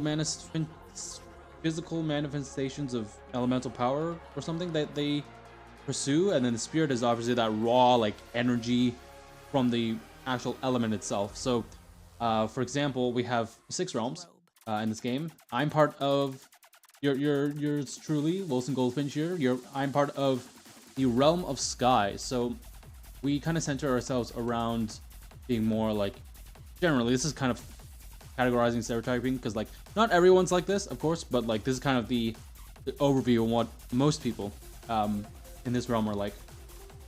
Think of realms, I guess, as sort of the nations that split up the world. Because we kind of are divided a little bit in like land segments. I don't know how the map's gonna look just yet. I might have to play around with it until I get it defined, like, oh, this is what it looks like, kind of thing. But otherwise, yeah, we have 2 centers, and the realm of sky is more. I think for the depends what you're doing actually, but we're more like like a carefree, like carefree kind of vibe, I guess, when it comes to things. Not carefree in the sense that we don't care about anything, like we don't really put too much thought into it. We kind of just go with things, which is the case for some people, but I might as well just read the description a little bit of a realm, because I'm not remembering. I'm not remembering here. Again, this is based off our lore, so I feel like this is a really nice way to, I don't know about you guys, but I feel like it's a really nice way to kind of interact with the lore. I've seen a lot of people in the past, VTubers do like lore videos, some still do on their debut and whatnot, but I was thinking, hey, why not get a more interactive way to, you know, interact with the lore and do a TTRPG? You know, I haven't seen that happen too much. Okay, so Realm of Sky. So those in these are known for their inventions and use of electric power in the various towns, cities, and devices. The people are split between those on the surface and those in the sky cities, which I am. And so the sky cities are self-sufficient floating islands over 1,500 feet above the ground that channels lightning into their central generators for power. They're the most technologically advanced realm on this planet, at least. And the reason I specify that is because we have the realm of Astral, which is, you know, space in the universe. So they have like a whole new jump from the realm of sky. But at least on, I don't know what to call it yet, but the Earth of this planet, in quotation marks, is the most technology advanced civilization, I should say. So, and then we have access to modern day technologies like smartphones, computers, electronics, entertainment devices, which is why I can stream to you guys, lore-wise at least. Which is why I can stream to you guys, because I've got all the high-tech stuff, you know, everything we have in modern day, we've got because of our advanced technologies. Compared to the other realms, we aren't, we're, again, the most advanced, but it doesn't mean that the other realms, because they don't have that technology, that there aren't, you know, one's better than the other. Everyone just has sort of a different way of living, you know, a different kind of method of thinking and whatnot. So it's not like if we go to the realm of Frost, for example, they're the most isolated community. They reside within the coldest regions of the planet, so the North and South Poles, mainly, and then any like colder regions in between. But essentially, most of their people are focused though on the poles, which again is kind of drawing from Avatar here, but it does make sense for their people, for anyone in the realm of Frost here. But yeah, because they're so isolated, they kind of been following their spiritual backgrounds back when all the kind of realms, I guess, quote unquote, were established. Or the people of each realm were kind of established. And I could go on like a little lore dive here. I don't know if you guys want to hear it in chat, but let me know if you do, of how these realms came to be, because we do have a whole lore dump in this doc. I should also mention as well, I think I have a public file for this somewhere, so if you guys want to check it out, feel free to. I think at least for, yeah, Realm of Water, I think we have a public file, maybe. If not, that's fine, but so that being said, yeah, so technically the Realm of Frost is the least advanced civilization, at least compared to like modern days tech, in that sort of sense. But they're more tied to their spiritual centers, which means they have greater control over their like raw energy of their element, or spirit, which imbues them with those powers that, you know, people perhaps in the realm of sky don't have. But yeah, each of these have their own kind of unique ways of living, their unique kind of ways of thinking, philosophies and all that, what drives them. But I'll read a little bit more about the realm of sky here, because it's kind of relevant to what we're talking about here, and so you can get a little bit of a lore dive, essentially, to see what's up here. I will also say, I don't know if I want to make all the locations canon. Could be interesting to make them canon though. But also, perhaps, okay, I'm thinking this, perhaps in the official adventures we release, we make them canon, right? But then any like homebrew elements or like anything that you want to like create your own kind of settings would not be canon. Which makes sense because it's homebrew, right? Anyhow, yeah, again, this is kind of reiterating that. So for the most part, they are lighthearted beings that love to have fun and fool around. Their inventions often reflecting that mentality. That's not to say that they are dumb though, as they are considered among the most intelligent people of the realms, able to strategize and synthesize outcomes of any given scenario with breakneck speeds. Like lightning, they're fast to everything, which is why they've been able to improve and innovate so quickly. Those on the surface enjoy a technology-filled life similar to what we have today. Besides the steampunk theming, it is meant to be the closest reflection of humanity in the 21st century. So yeah, that's kind of what it is like. Though I will say, a little more lore on the Sky Cities. You had to be invited to be here. Or just born here. Because there's no way else up to the Sky Cities unless you're like, you know, you're someone who regularly delivers supply and whatnot up here, or you have some sort of ties business-wise up here.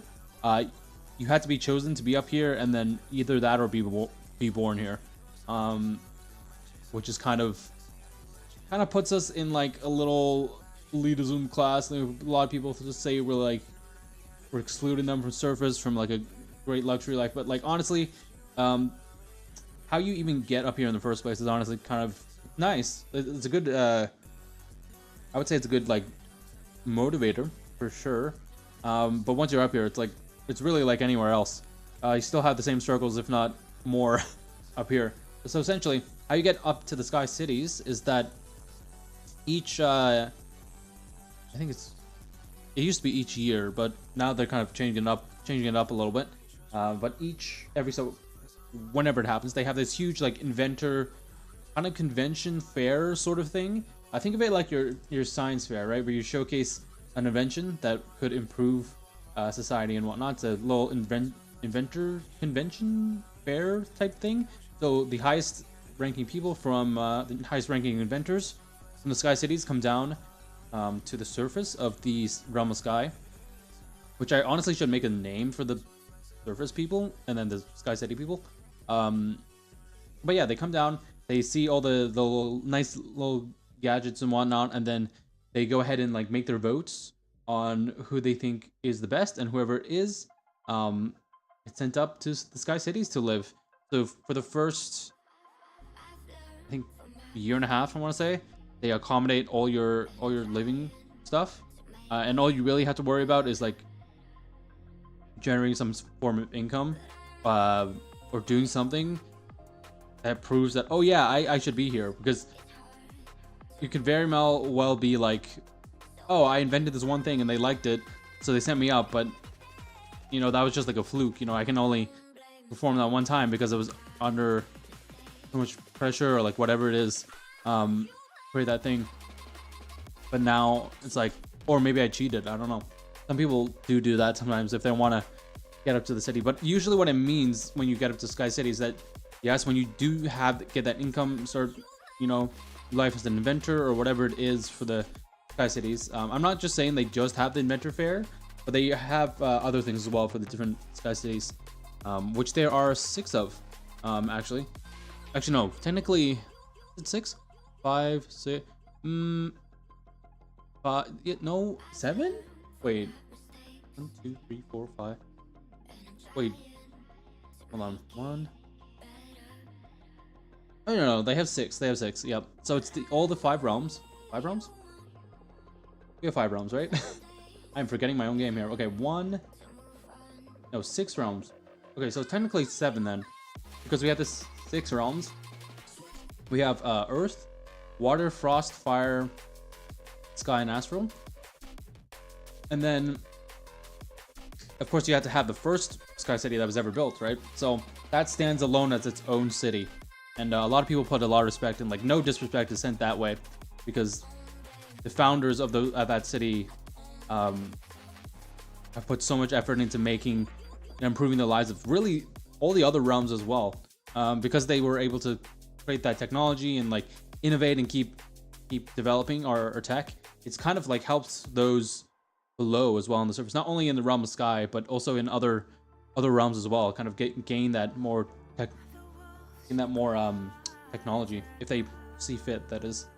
I know we have a lot of good ties with the realm of Earth, because we provide a lot of the mechanical and machinery to help them with their forging and a bunch of like other handiwork type things.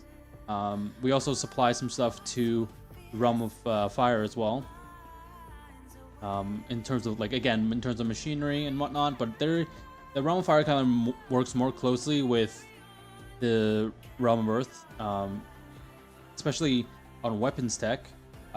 They make a lot of, well, they used to, I should say, in war times, they used to make a lot of weapons, because at one point, believe it or not, the realms did go to war, because they, well, fighting over land, but also fighting over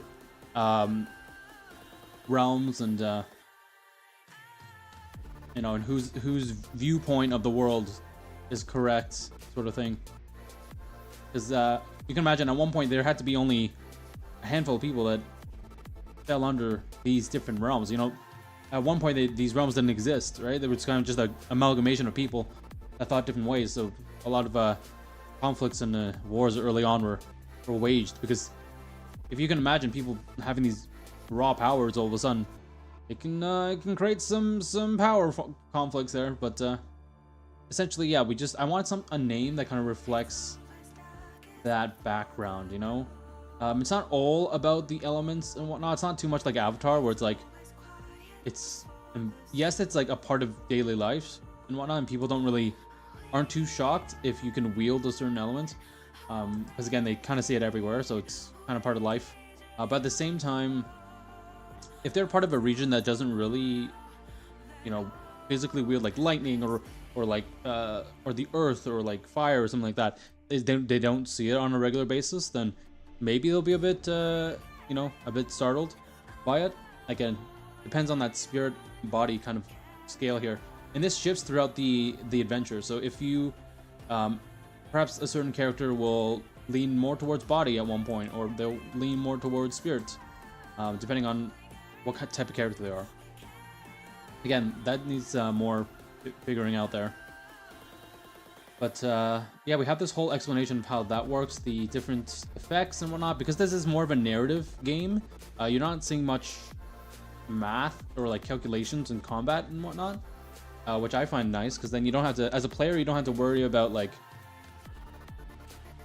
Sorry, I had to take a swig of my water. But as a player, you don't have to really worry about tracking too much stats or like worrying about, worrying about like thinking turns ahead when you're in combat.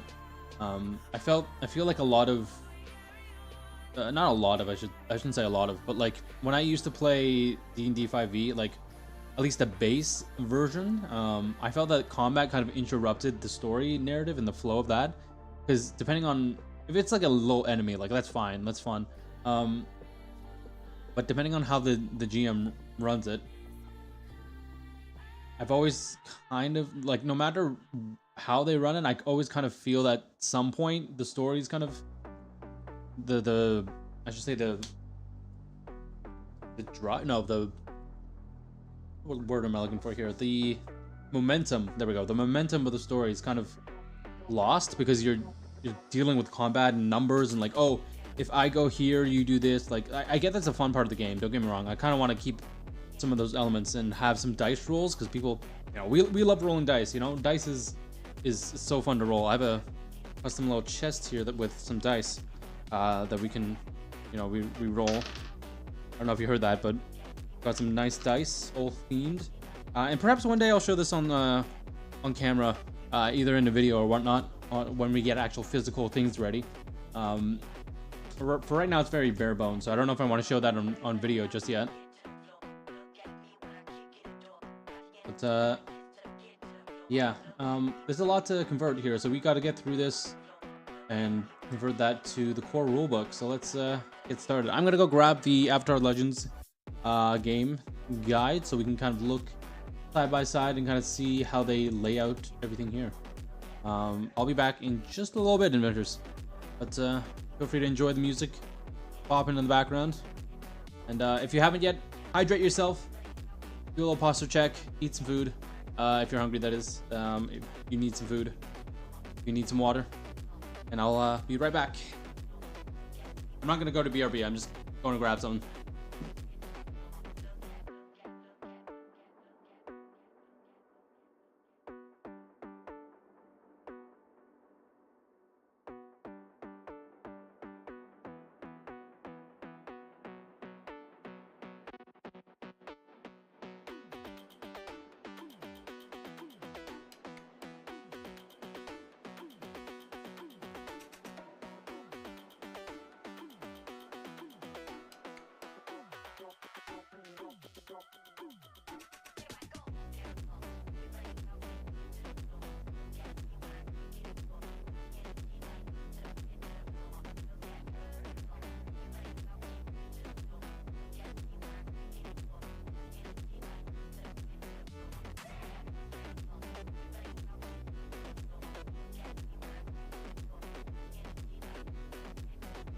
Alrighty, inventors, welcome back.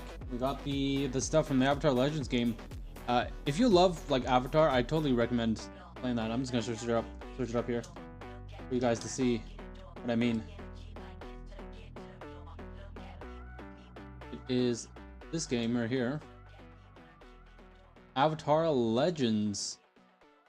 Essentially, you can take on, you can play and roleplay in the Avatar: The Last Airbender world. It's really cool. This is kind of all you kind of get on the starter set. This is what I have. So I'm drawing from stuff from the core rulebook and then the adventure guide as well, and how they write stuff, because I kind of want to have the same sort of feel to it, you know. Obviously not a one-to-one copy, but you can also see they got like little adventure books for additional stuff as well. Yeah, we're gonna try to find that core rulebook, because I think this is the one I have right now is abbreviated version of the rules. But I think somewhere I should have the actual core rules.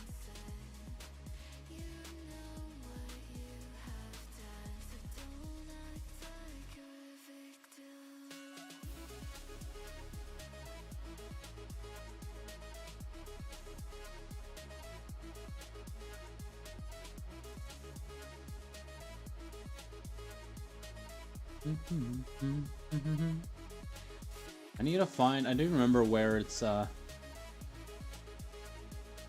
where they hold the core rule book.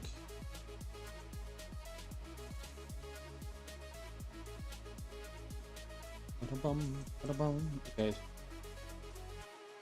Gosh, why is this loading so slow?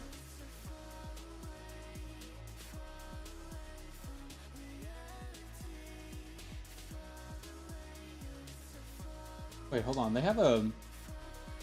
Realize they have an advertisement on the back of their.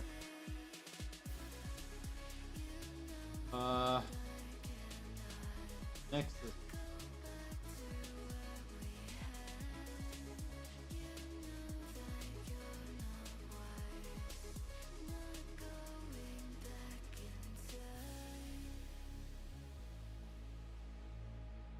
Alrighty. We're gonna see here. I have it downloaded, I hope. Oh, they were the same people that made the Marvel RPG as well? Interesting. Oh, okay, cool.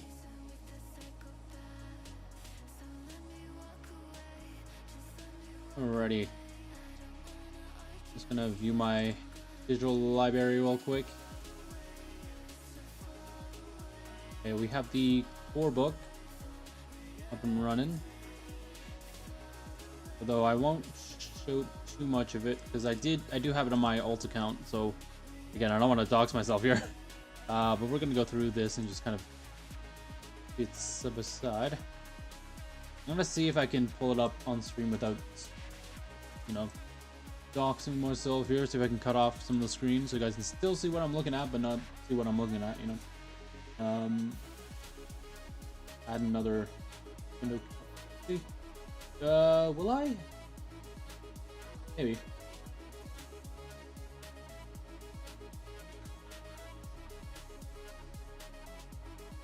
Actually, it would be interesting if we did side by. Actually, no.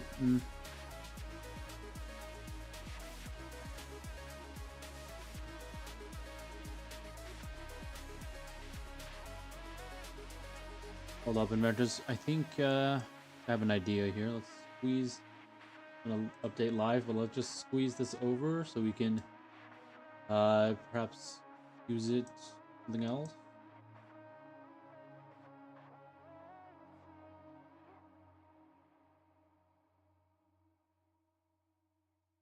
Alrighty, how's that looking?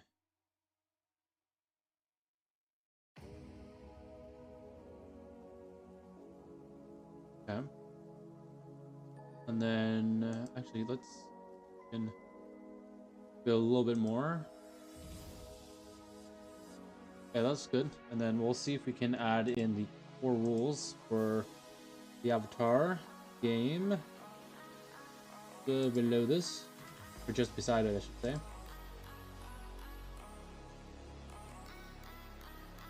Okay, let's hope I don't dox myself here. You know what I'll do just in case. Set this I'll blank.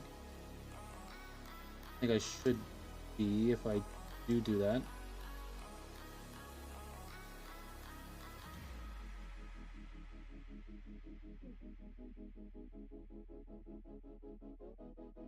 We are safe.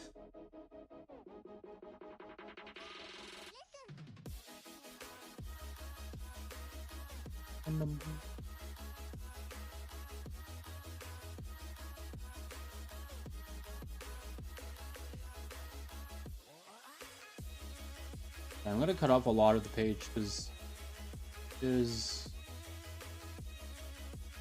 actually just a page here. Actual thing is just one page we gotta look at, so not too bad. Though actually, hold on. Actually, with that, perhaps? I don't think there's any elements that go outside of that area, right? No. Okay. This looks good. Gonna adjust some other things. on the other window side.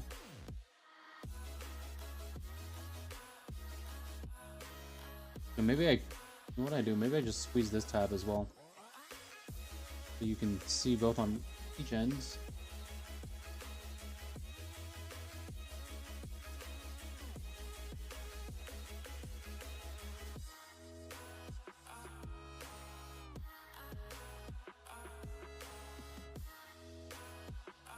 Alright, so sorry about this, chat. This is taking a little longer than I thought it would.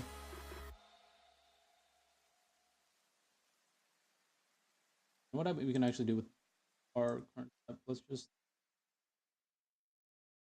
take off the bit.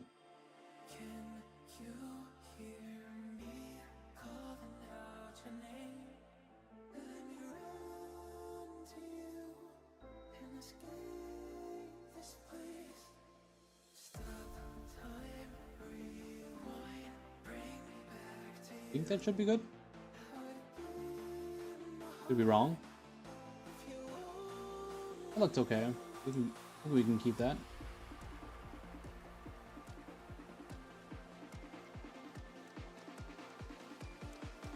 Actually, hold up, because bring this down where my other.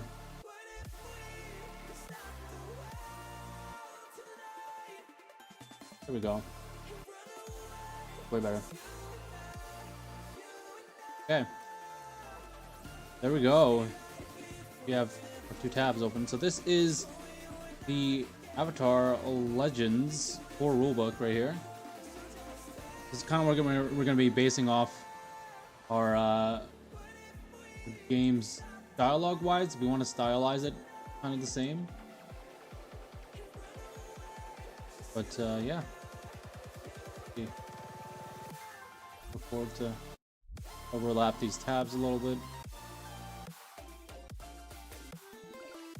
I'm gonna do a scroll test to make sure nothing's cut off.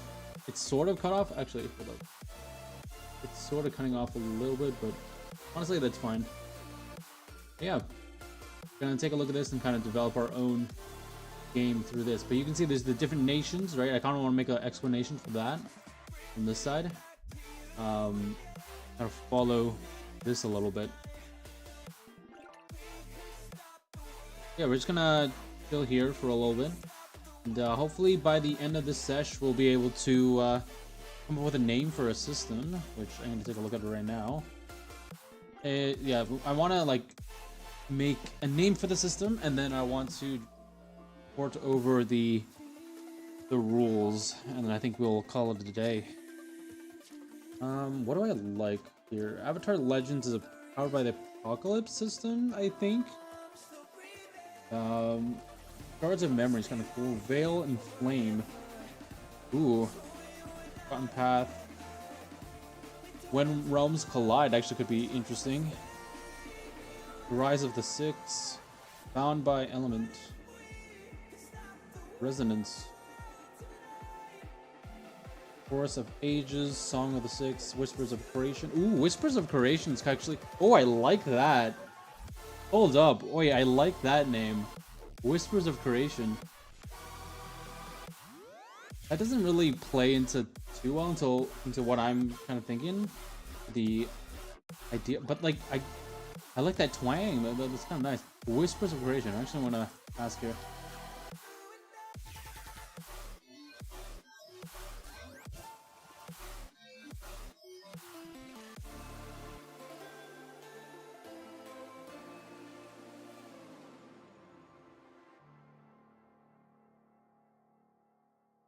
Whispers invoke the memory echo theming. Okay, yeah.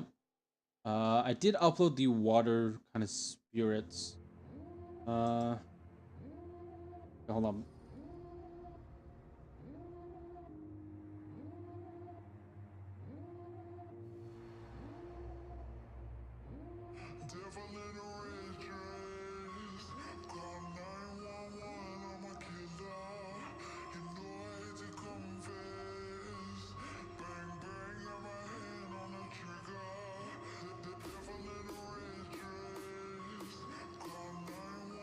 Okay, let's see what it spits out for this. Yes, we're using we're using chat for this because it is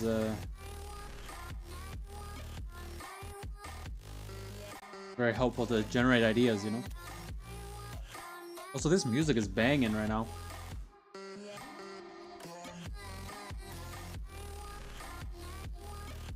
Okay, let's see.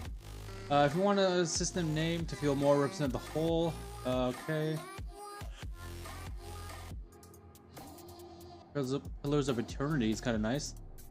Shattered Balance, Voice of the Six, Children of the Elements. Not really that great. Realm Spire. Ooh, I like that Realm. Hold on, this is nice. Realm Spire. Kind of neat. The Crucible. Realm Spire is interesting. I want to give it like a storytelling vibe to it, you know? Like you, well, obviously with the TTRPG, it's a collective storytelling game, right? So you're kind of creating that story with a collective. But I want to make it feel more tied to the elements. The Great Binding. Realm Spire? Yeah, I do like Realm Spire as well. I kind of also like Pillars of Eternity here. But that doesn't really... I don't think that falls into what the system is. Realm Spire. Elementa could be interesting.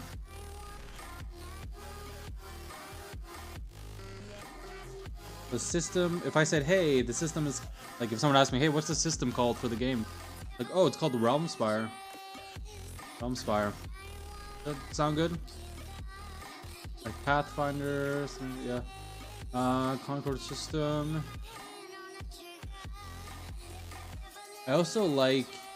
What do we have here before? The Whispers of Creation.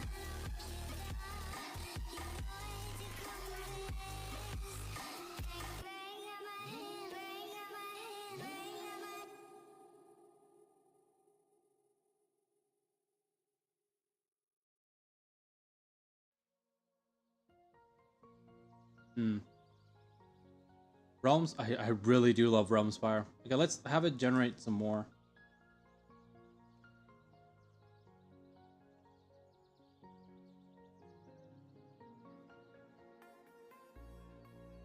Okay, Etherbound is kind of neat. Mithril. Eclipse. What's that? Eclipsura, I guess. Numera.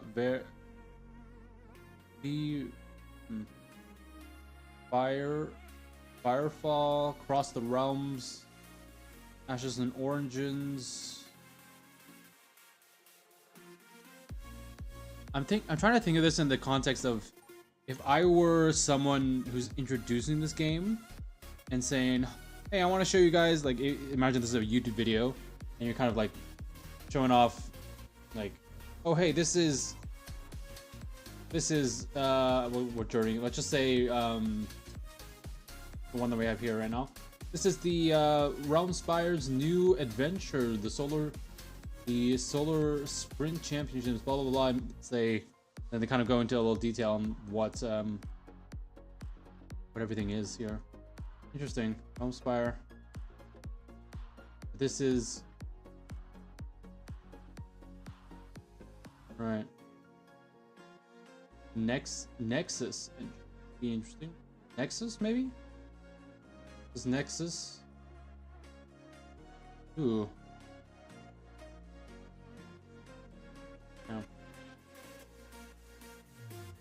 It's I'm going to search up how to come up with a good RPG system name. See what Reddit says here. I want to come up with a good name, but mostly drawing blanks. It's meant to be a generic system. We use play variety. See what people said.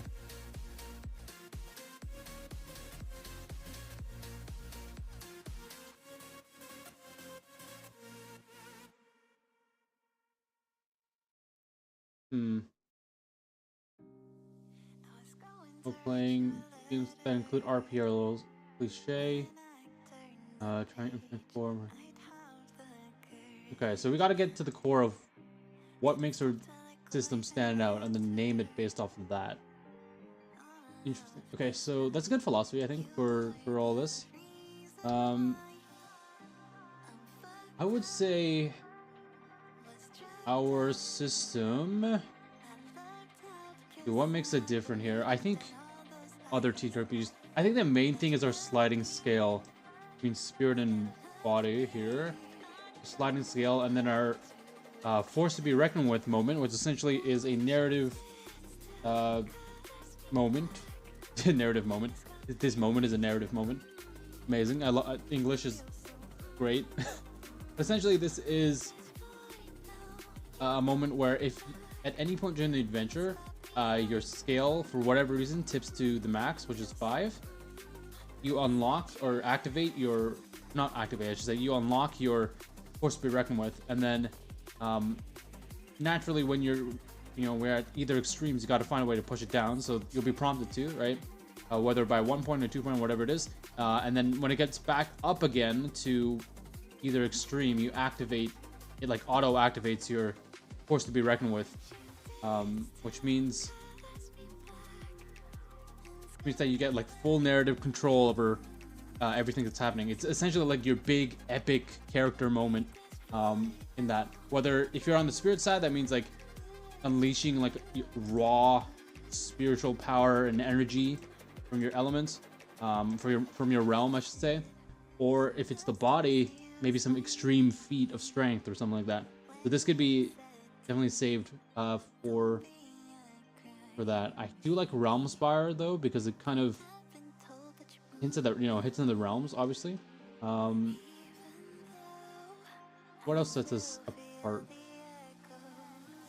Our effects and stuff, not really. I want to say how we deal with combat, but that's not really figured out just yet. But there could be a selling point. Yeah, like what would make you want to play this game? Well, one, it's centered around a VTuber's lore. So if that makes anything interesting for anyone, the interactive way to kind of experience lore.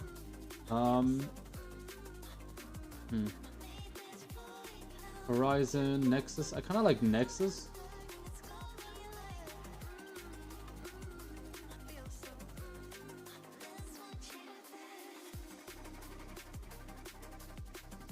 Veil of Ages.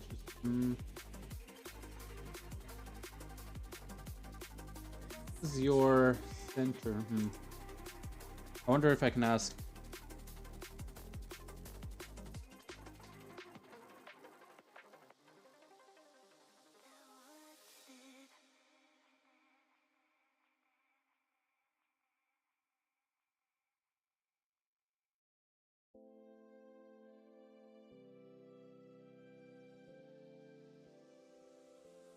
Or actually, before that, let me ask.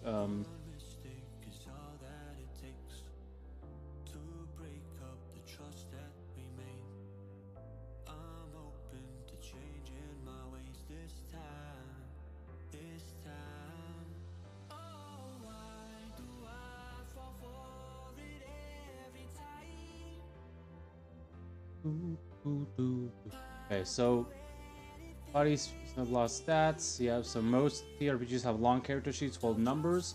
Your system distills into two centered balances: spirit.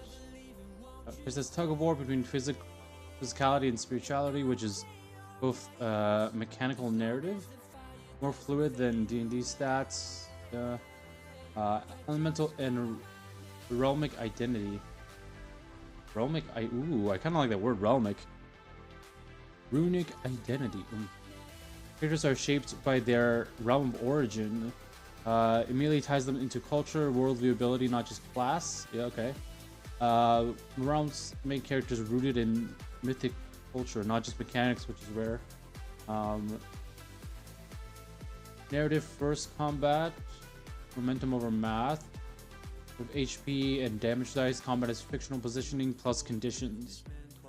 That feels like story beats rather than grinding math. Yeah, that's always what I felt in like combat when it comes to other 5e like systems, where it's kind of drags everything to a halt because you're calculating like math values and like trying to find the most optimal play to like optimize min-max your moves and whatnot. I'm like, if all of that happens within like a fraction of a few seconds or a few minutes in in-game real time, then where in real time, like real lifetime, it could take 20 minutes for your party to plan like a whole set of moves, right? To defeat like a certain boss or like an enemy or whatnot. And that's all. I always found this interesting here. So it blends power by apocalypse narrative consequences with a unique condition as damaged. Okay, force breaking with story changing surge, semantic climax mechanic, kind of things that ensures that everything has a spotlight crescendo. Yeah, I think the only flaw in my system right now is that it does rely on the players providing a lot of input and like role playing out everything, which I know like not a lot of people are comfortable with. But hopefully it's the GM DM will be able to kind of accommodate that and see that even though this is narrative based, which typically means more role play heavy, in terms of that stuff, that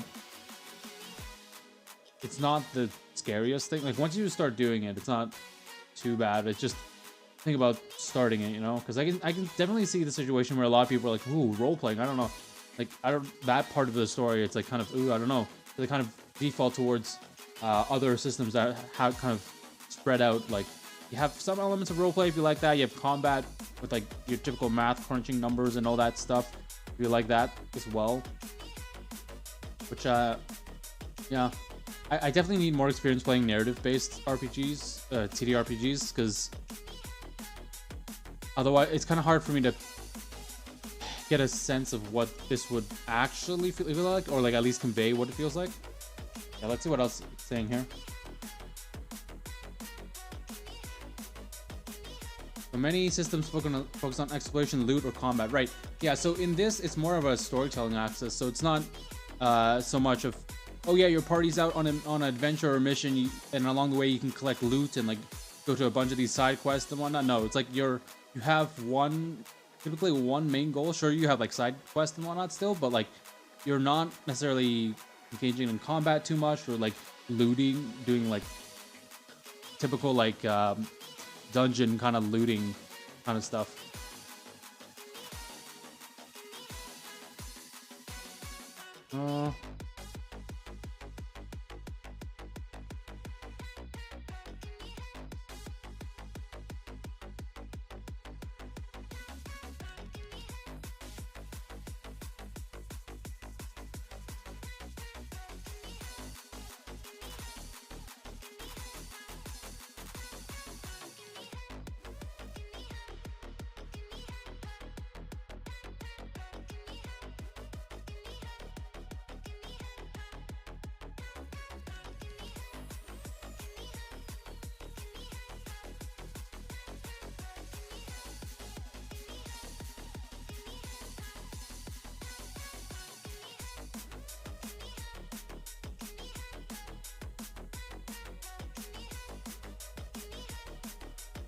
Okay, low mechanical anchors with only the unmoored.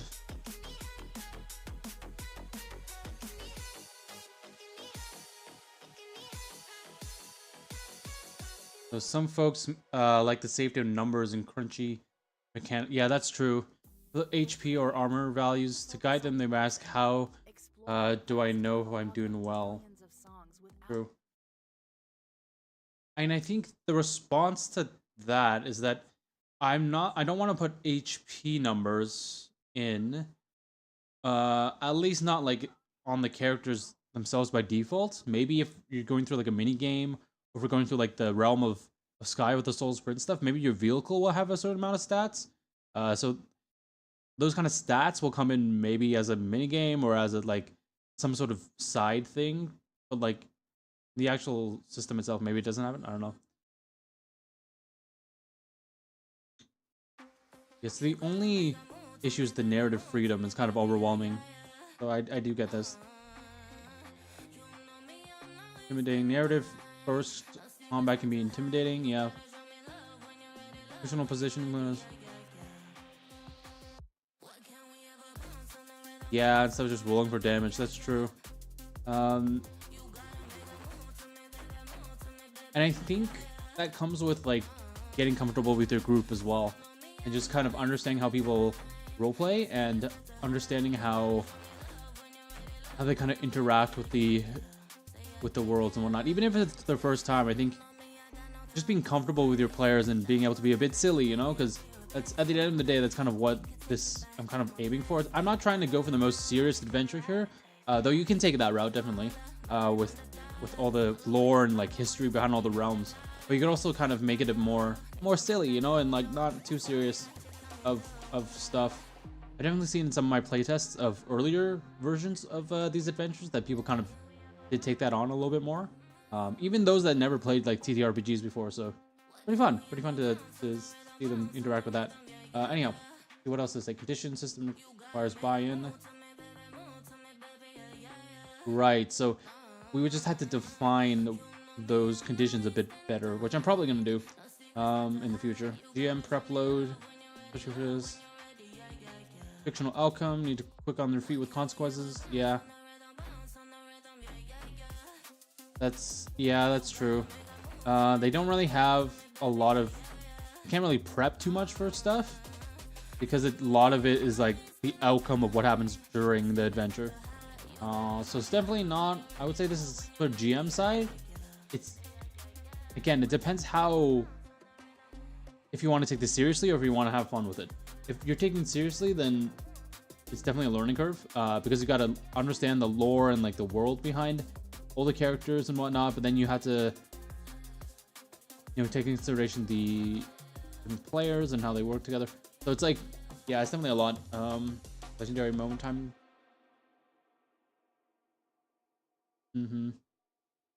Might trigger it too early, feel like they wasted it, or hoard it too long. Yeah, that's true as well. Yeah, I was thinking about that. They might hoard it, like you're saying, like might trigger it too early, or might hoard it too long. To fix the trigger too early, I think we just make it so when you do increase those stats, either way, you don't increase by too much. Maybe just like 1 or 2 points at max, never 3 points.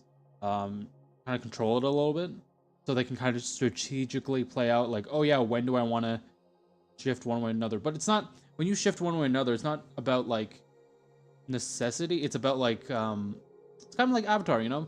You've seen episodes where the characters kind of help each other grow, like as people or as like emotionally. I kind of want to give that same impact where it's like, if you want to comfort a character, for example, I think it's somewhere in here.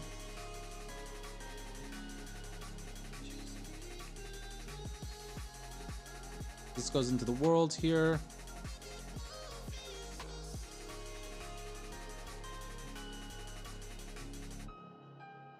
Yeah, let's look at the fundamentals of play. Yeah, they have a whole section on how to frame scenes. I think is great stuff. So let's see if this makes sense here. So the 5 rebels set a gang events equal attack, and the GM is looking to set a new scene. Hey, so I think we should cut the police station, right? I don't know if I have a few questions for you. I want to go to answer those questions. Not yet answered. Blah blah blah. Characters sounds like it might be resolved without any additional mechanics. After all, yeah, I'm kind of, again, kind of going on to the kind of playing into the community storytelling aspect. I think that's kind of what I wanted to feel like. It's like not only the GM has like the sole, I wanted to kind of feel like the GM isn't like the sole person in charge of the story, even though they're the one that initiates and helps guide the players through it. I still want the players to feel like they have enough agency to be like, actually, I want this to happen because this could be more interesting, or like I want players to kind of interact in that way where it's like, oh, this would be actually kind of interesting if we did this, or maybe like hey, maybe we can consider cutting to like this scene, where we can do this, you know. And then the GM responded to that, be like, oh yeah, that'd be actually really cool if we do that. So yeah, let's go ahead and cut to that scene and play that out or something. That's kind of what the feel I want for this. But what do you do is 100 minutes quickly.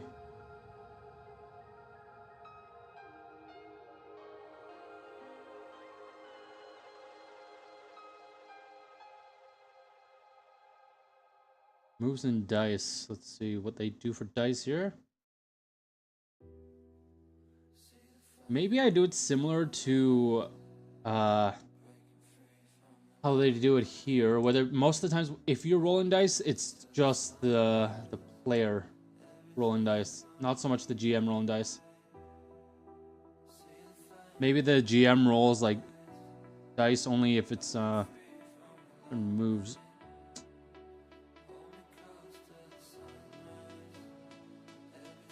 Okay. Well, let's head over onto this side real quick and take a look at how we can port some of the rules over.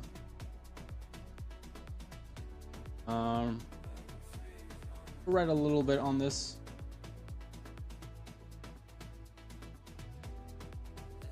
Got some lore tucked in my brain hole. That sounds really wrong. In my brain hole. Let's. You'll see a little bar at the side. That's just me going to the start here.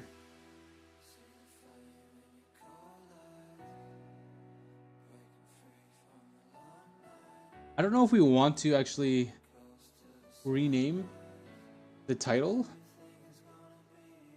WBC Realms. Maybe yeah, I don't know.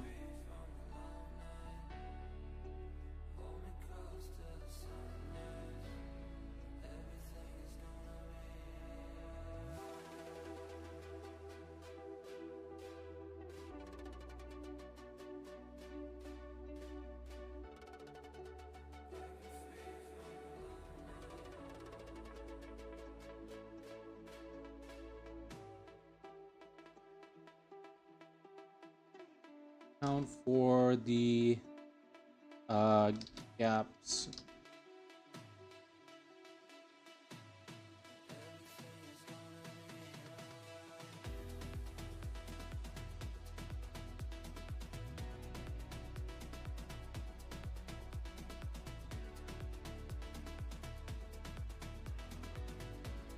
Tinker there with play prompts.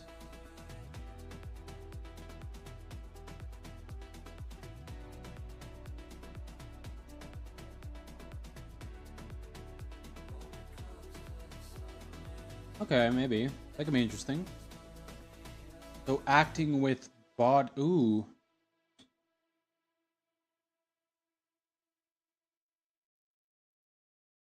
Then it's kind of like the honey heist system then, in a little bit, because, well, except it doesn't affect the other condition. It's one scale, so if you're taking anything, any physical actions, which like such as striking, enduring, act with an instinct, defying limits, discussing,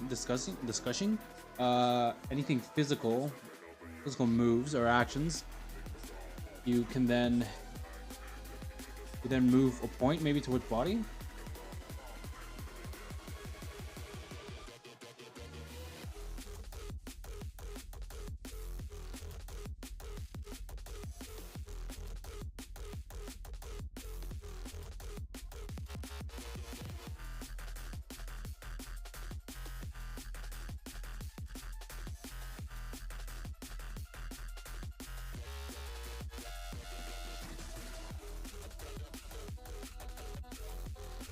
Okay, yeah, we'll probably have like a more streamlined version. I think would be nice.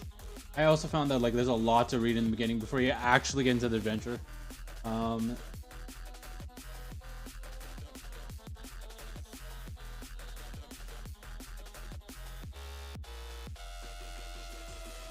Complicate really. I'm kind of worried that though this will kind of turn into a Power by the Apocalypse system, and not really true, not really my own system.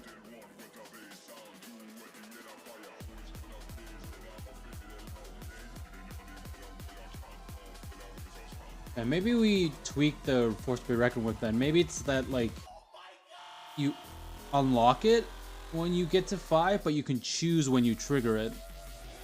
But that could be cool. Yeah, we do that instead. That's a very simple change. I think would make all the difference. Because right now it's like when the skill goes back to max, then you trigger it automatically. But if we have it at 5 and it unlocks, like it's like the first hints of it, something happening, but nothing's happening yet. Like perhaps you're in a situation where like you're, let's see, you're trying to resolve some sort of conflict between your party. That's like this rising tension that's happening.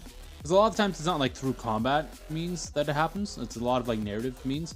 So for example, let's say you're facing off the I don't know, a rival team, like for the, was it for the Sky City thing? Where is it? For this one. Perhaps it's that you're facing off against your rival team, right? And then at the end, like they keep beating you and finding ways to sort of come ahead, come forward, and your team's like really frustrated, really like annoyed with everything that's happening. You're like going down in the placement, and you know you were there to win, so you want to be able to go through with it, but this other team is just kicking your butts when you thought you had an upper hand, utterly destroying you. So perhaps they then perhaps one person on your team kind of would trigger that, perhaps would like get their scale to max on whichever end, and then the first hint, so you roleplay that out as in like, oh, my character's like can see like flames appearing from his hands as it like boosts the engines with a new revived sense of might that there wasn't there before. But it's not necessarily like a huge action that happens. Maybe the huge action as a result of that later on is when you choose to trigger it, right? Let's say at the end, perhaps they launch like a destructive attack, like they I don't know, maybe there's some obstacles maybe not obstacles, but what if, let's say, your rival team use their abilities and whatnot to knock down a whole building in front of, like they racing off and they crash down a whole building in front of your whole team. So now you literally have no way to get, you know, past them. All your chances are done. But let's say that you kind of draw on what you felt before, those feelings you felt before when you were powering up that engine with that new revived might, you know. Then you put it to full force. You unleash everything at that moment, and you're able to like burst through the debris with I don't know, like let's say you cast, like you have a huge like fire fist or something, and then you like hit there, or like maybe if you play around more like Phoenix elements, then like you have like a huge like you conjure a fire Phoenix. It kind of like swoops up into the air as it like flies and crashes into the debris. Perhaps some of your other teammates as well, if they have their own what is it called, their own force to be reckoned with, could kind of work your, you know, your forces of reckon with moments together to this huge epic moment, right? So that's kind of what I'm thinking, where it's like if you had that fire Phoenix, right? Imagine a whole building crashing in front of you in the middle of like a race, because the rival team like knocked a whole pagan building because they're crazy like that. They just knocked a whole thing down. They don't want to see you win at all, and so they did that, or it's like a lot of debris, you know, are on the track, and there's no way to like go around it, but you have to go through. But if you go through, well, your cart or whatever you guys are racing on, if it's, you know, using any like hoverboards, like an actual vehicle or whatever it is, you know, whatever you guys are using to traverse will definitely end if you hit debris. So you got to do something. So perhaps like before you had a little flicker of that flame, right? The Phoenix comes out, crashes over the debris, but it's not enough to like clear everything. Perhaps, I don't know, if your teammate was the Realm of Sky, for example, they would perhaps use like a huge wind force gale and kind of just swipe out the, you know, the rest of the debris. Maybe another teammate comes in and like makes an ice, like lays down a huge ice track, basically freezes all the road in front of you as you guys go, assuming you're in a vehicle, of course. we're gonna assume you're in a racing vehicle, right? Or some sort of vehicle like that where it contains all your teammates, or you're in separate vehicles or whatever. But nonetheless, you're in actual automobile vehicles and not like racing with your elements, like shooting ice, like what's that one guy chat from Incredibles? The heckin' Mr. Freeze. What's his name? I think that's his name. Maybe no. Yes. The only line I remember from that is like, "Where is my super suit?" I think it's Frozone, maybe. But like, imagine like one of your teammates as their force to be reckoned with. They have like huge like ice. They put up a huge like ice track as you guys keep going along. Perhaps that's something out of their ability, right? That could also be something. It doesn't have to be super epic like the whole flame phoenix that comes down. If you have, let's say, someone from the realm of astral, perhaps they summon like a huge interdimensional portal or something, but it takes like all the strength out of them to do so, and then you kind of essentially are able to teleport yourself, traverse yourself closer to them again, or you put up some other wards or something like that. But that's kind of the idea that I'm thinking for the. That's actually a good change. I'm gonna note this then on the stock here. So reaching max.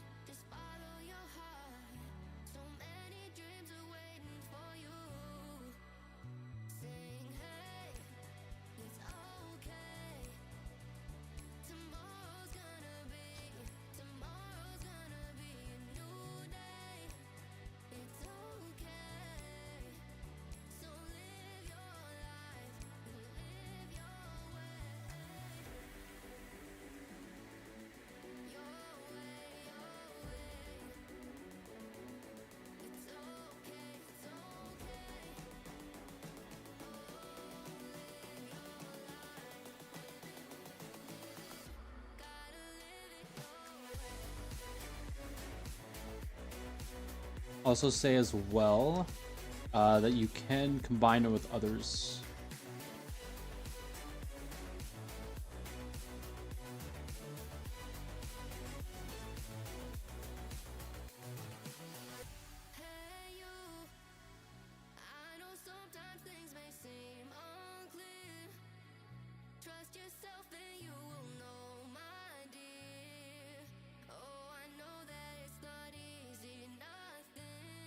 Okay. Cool. I should say,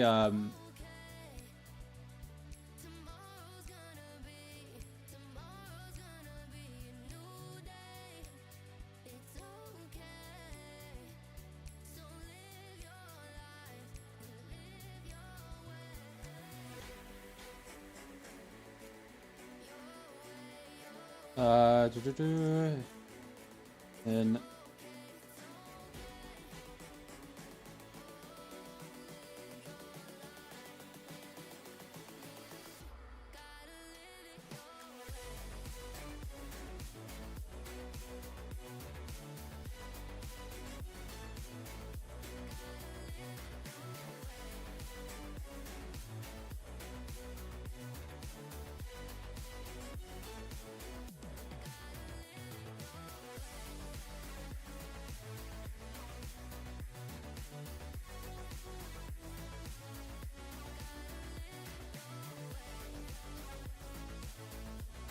I think that narratively feels better as well, because you get some like, some seed or some feeling of what it was like before. So then when you tell the story of how your huge move activates, then you kind of can pull on that past experience. Be like, oh, it's like this. It feels like that, but more intense, more like.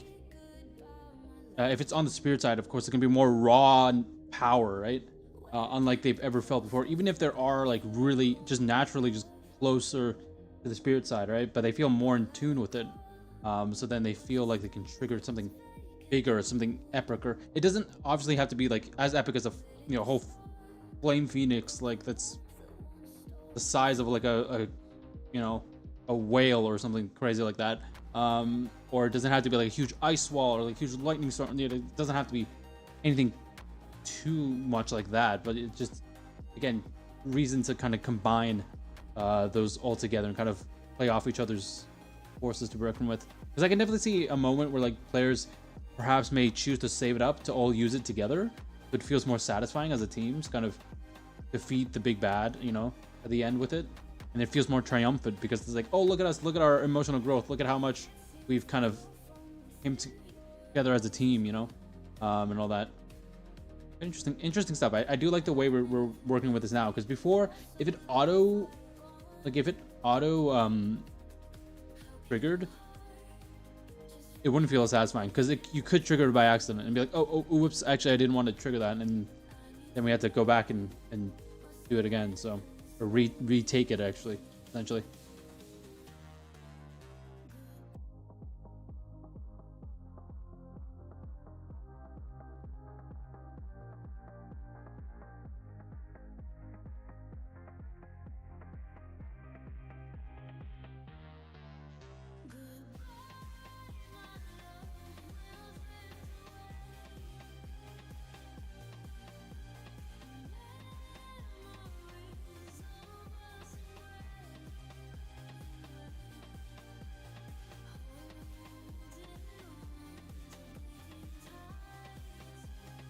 Okay.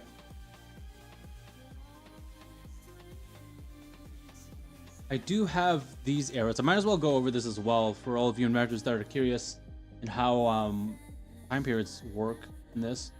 So essentially, there is 3 main eras. I don't know if we want to lock these in as the names, but we have the olden era, the modern, and the postmodern are the time periods here. And so the first one, obviously, is like the initial touchdown, all the spirits, and then the wars that happened thereafter, because people gained these, you know, the early humans, early civilizations gained these kind of elemental abilities, right? That was never seen before. So some found out that, oh, I can control the fire, you know, if I concentrate enough and hone in on this element. Other people like, oh, I ended up like, I don't know, maybe you could have some tragic story where like people end up discovering their control over these in a very dark way. It's like maybe someone was with their family and then they were gifted. I don't know, gifted is the right word, but they're like touched with the ability to use frost, right? And then they like froze their family or something by accident, or something tragic like that. Or it could just be like, oh, I found out that I can just, you know, I was holding like a pot or something. I started like with water inside. It started boiling itself. I was like, but I didn't have it on a burner or anything. So I'm like, oh, I can control fire, you know, like something like that. Or I can control like temperature and heat sort of thing. That'd be interesting. But yeah, and then the sequential like wars that happened over territories and fighting over who's the best, which element is, you know, the more superior and who deserves more land. Because humans, we always do that, fighting over little silly things like that. But then we have the modern era, which is where most adventures are set in. It's the area of peace. For the most part, the 6 realms are pretty peaceful with each other, except for the realm of astrals. They're kind of stepping right out of it, but there's still kind of some tension because they're kind of seeing their origins, at least, are from the void, right? So they're seen as the outsiders. They're seen as the destructive force that kill everything in their path. So yeah. And then postmodern is like, you can go sci-fi route with that. You can go something in space, perhaps. I don't know. Still haven't figured that out. I think a good idea then is kind of look at what else we could fix up.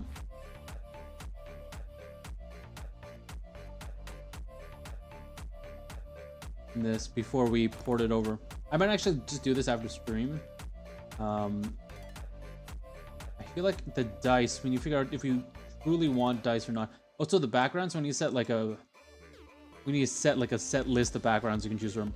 That would make sense, like for general use, you know, towards everything. I like the way we build our characters still, though. I think we'll keep that. For example, like you choose your name here, and then you have example names to kind of give you an idea of how you can name your characters, but you don't have to follow these, of course. Because I had a really fun session with a player that I think they were Realm of Fire, I want to say. and they named their character Gordon Ramsay because you know they control fire, and then their background was like they chose a background of like a cook as well, so it made a lot of sense to name him that. But it was really fun playing with that player, and all that. So yeah, rolling the d6 or just choosing from those lists as well. We could do. Let's see.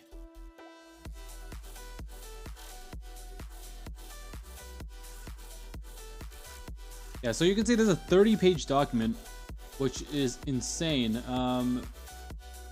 Actually insane how that works.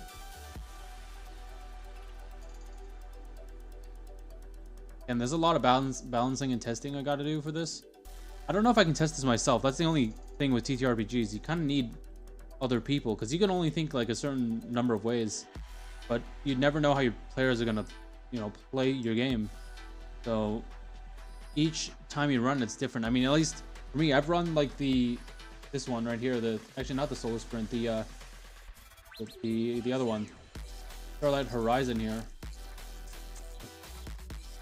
I've run this system like so many times, and each time it's just entirely different game. It's very interesting to see how players kind of interact with the world, interact with everything else.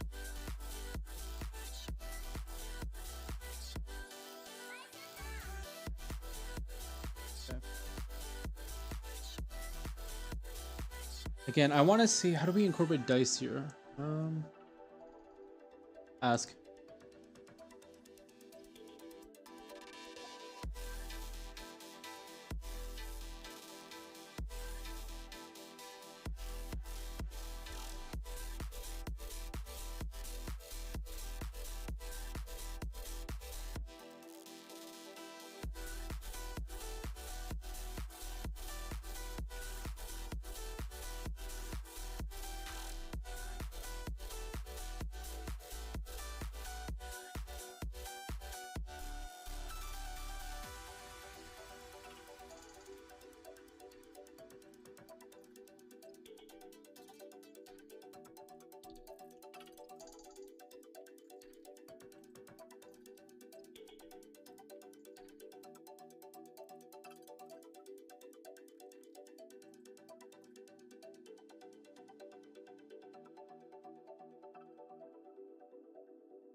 Clarify roll outcomes. Okay.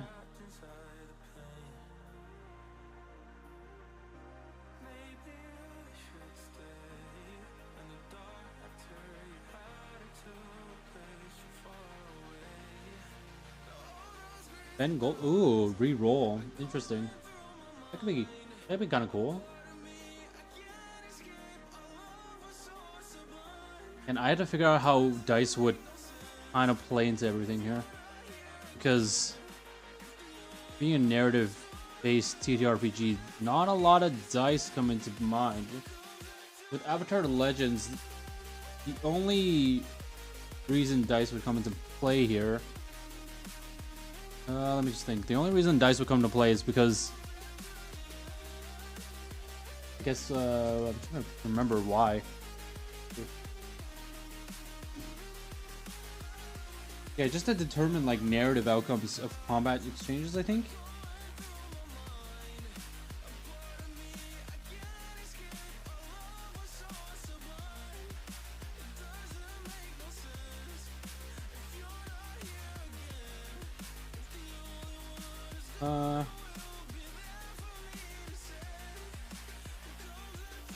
Yeah, so it's like when the narrative outcome's kind of unsure of what your character can do or not do, the GM will be like, hey, how about you roll dice to determine like how that would play out.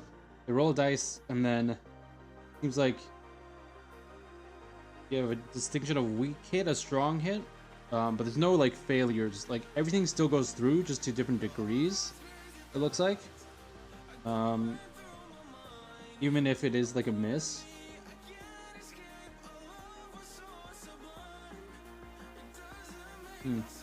So they do have stats. The characters have stats, so it's like based on like, oh, roll with Harmony, roll with X trait, you know? Maybe, like, I would say, like, roll with Spirit, roll with, you know, Body, but, like, those are the only kind of things they have. That makes me wonder if I want to add more stats, but then it just becomes a generic, like, RPG kind of system.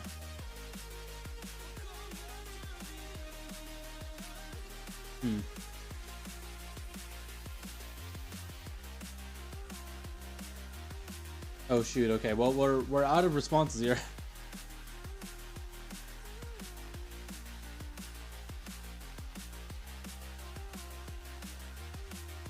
Let's start a new chat.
Those lips drops down.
Okay.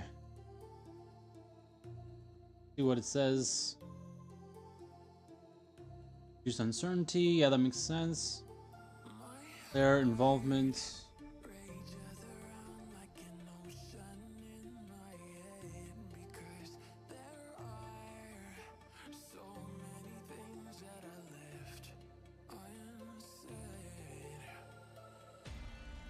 Your resources.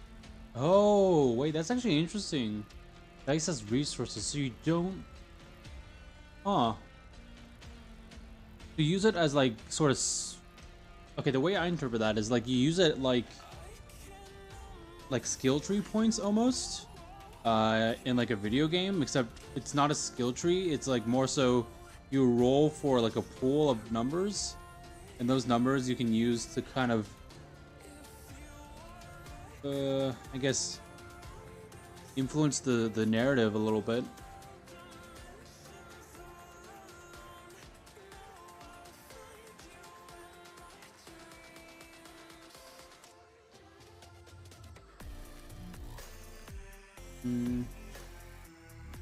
Spend a die and add detail to the scene. Reroll for narrative impact. Dice determines whether a player's wild idea succeeds. Okay. Now that's kind of making me think about another game I've played before. It's another character like I can't speak. I can't speak. Oh my gosh. Woo, woo, woo. Okay. My goodness. I mean, I haven't been streaming for like 3 hours at this point, so it makes sense. And speaking non-stop. But I think it's, what's it called? I'm trying to remember what the game's called.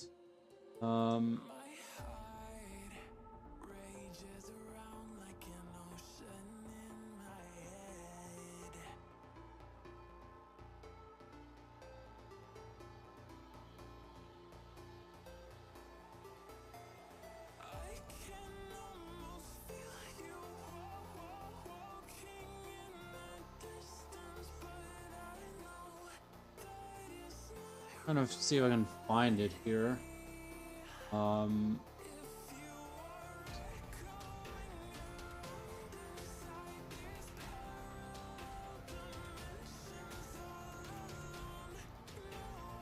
Oh, I think that's what it's called. I think it's called The Quiet Year. Hold up. Yeah, I think it's called The Quiet Year. Yeah, okay, hold up. We found it. Okay. The Quiet Year. Building community after the collapse. So essentially, I think it's this? I want to say.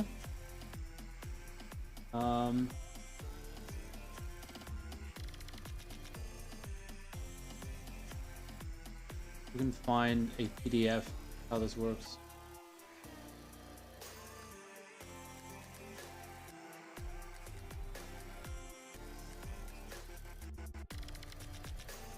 Oh. PDF. Okay, here we go. The Quiet Year. Yeah, this is a little difficult to view here. Okay.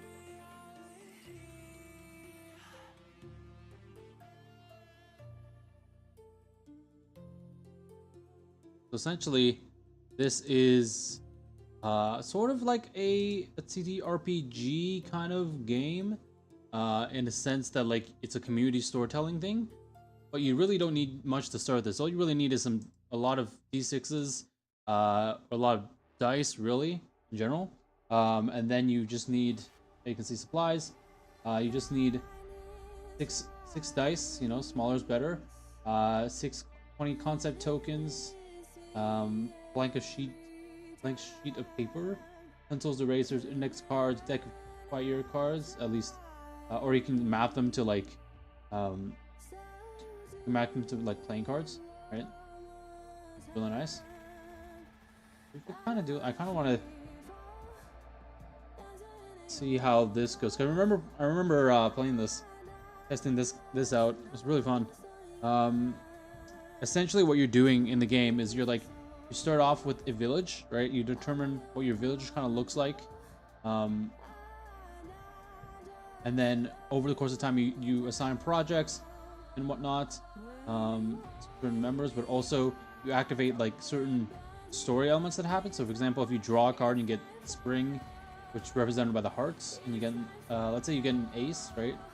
But what group has the highest status in the community? What must people do to gain inclusion in this group, right? You answer that question narratively, and then the next person can go and kind of, or you can play off that sort of, well, it's really fun. So we could actually take inspiration off of that with the dice mechanic, in terms of you use it as a resource, almost like you kind of use you do with projects in this game, I think it's called.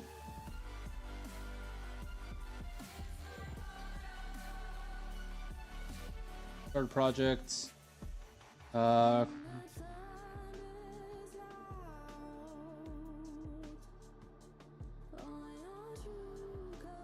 So you spend a die as a resource. It like I like this idea of using a story currency. So let's actually write that down. I'm actually gonna make a tab here for system edit notes. I'm just gonna copy the force to be reckoned with thing real quick.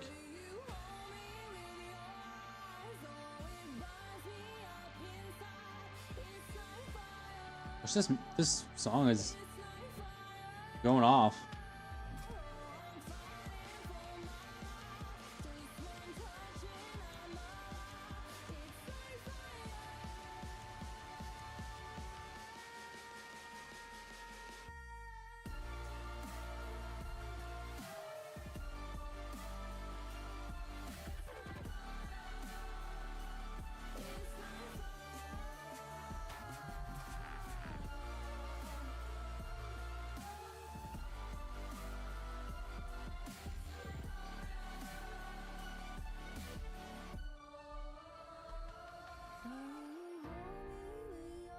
I think that would be really unique. Using them as story currency is kind of fun.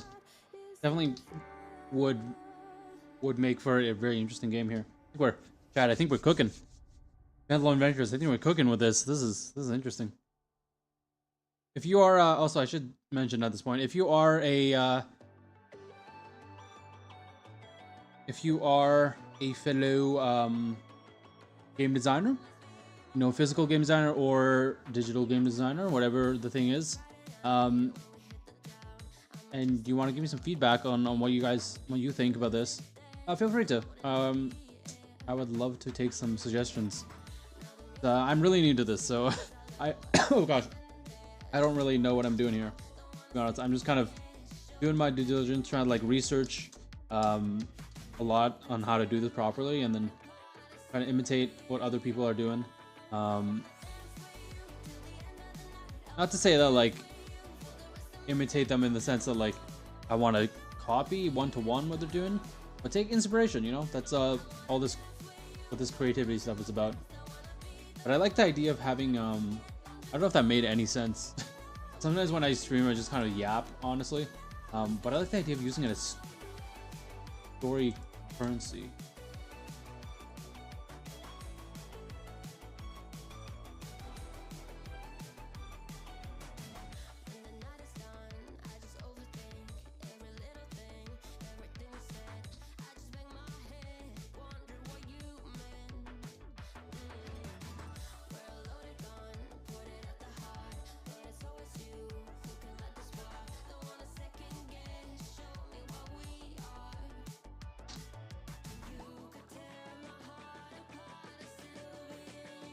I wonder if it'd be fun to have like everyone has sort of like secret objectives, perhaps, that they keep hidden from other people, and then you kind of are working. You're still working together as a collective, but you're trying to influence the story into one. Actually, that would come up with a lot of complications though, because it had to be unique to every character. Yeah, so maybe not.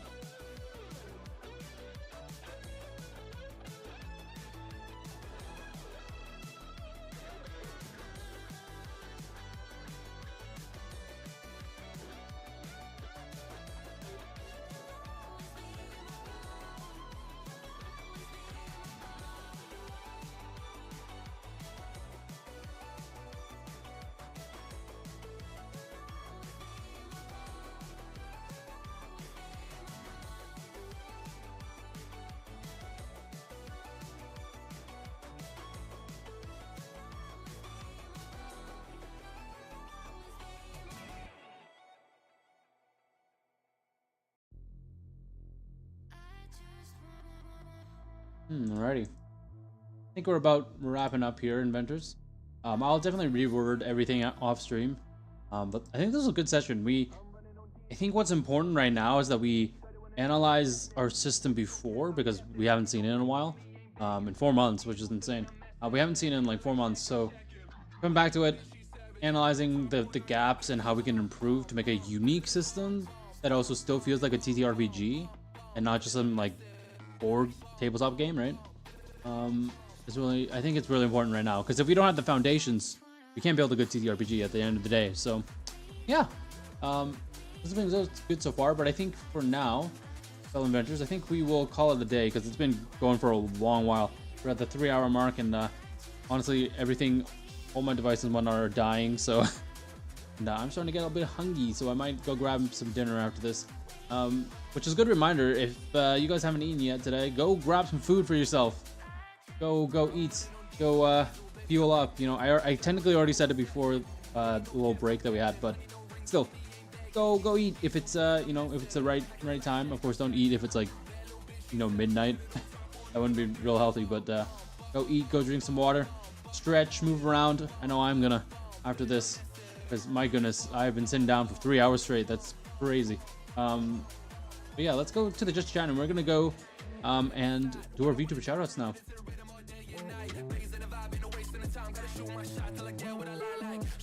Alrighty, inventors, welcome.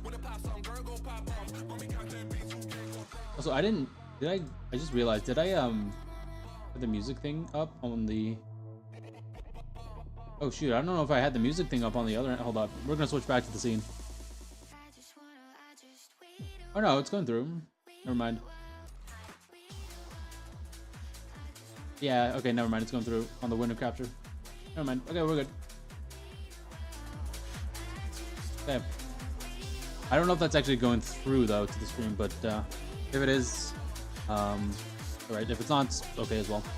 We're gonna do our VTuber shoutouts now, fellow inventors. So let me just turn down the music as I explain what this is. Okay. But essentially, again, if you've been to my streams, you know what this is. But for those of you who may not be too familiar with what the VTuber shoutouts thing is, let me explain it. So essentially, it's a little segment I do at the end of my streams to kind of give back to the community. It's my little way of saying thank you for all this, but also just a way for me to like shout out some perhaps some smaller creators, big creators, whatever it is. Essentially, we shout out VTuber, big or small. Oh wait, hold up. Ooh, ads are coming through on Spotify here. But we shout out a VTuber, big or small, corporate or not, on here live, as well as on our social media afterwards, after the stream, and all that good stuff. So, that being said, we also have a VTuber shoutouts form. So if you are a VTuber or know anyone that like to be shouted out live here at the end of my streams, but also at the live here at the end of my streams, but also on social media and whatnot, like I've said, feel free to submit to that form. If you're on Twitch, this is, you know, linked in my banners and everything. And if you're on YouTube, it's in the description of this live stream, as well as, again, on my about page and whatnot. So you can't miss it. But yeah, otherwise, thank you guys so much. If you do submit to that form, just know that your submissions will be prioritized. I will look at them first before going down my personal list. But today, we will be going down that personal list. We'll be going to the one and only Europa U. Hopefully, I'm saying that correctly. Europa U. He is a V artist, V singer, V game dev as well, V producer, and V avatar. A lot of V stuff, but doing a bunch of amazing things. So go and check him out on YouTube, Twitch, Twitter. We're gonna send this to all y'all, and then we're gonna look at someone to raid on the Twitch side. I have someone in mind. I'm just hoping they're still alive right now. If not, we'll go down the list on people. Okay, let's see. We got Twitch here for everybody, and then got the YouTube. We'll go. And then Twitch folks, let's take a look at who we want to rate today. Now I have someone in mind. Who today? Hopefully they're still streaming. Yes, maybe. I'm gonna do a refresh real quick. Let's see. Ah, dang. Okay, they're not streaming anymore. Which is kind of unfortunate. That's okay. See who else is streaming. Who?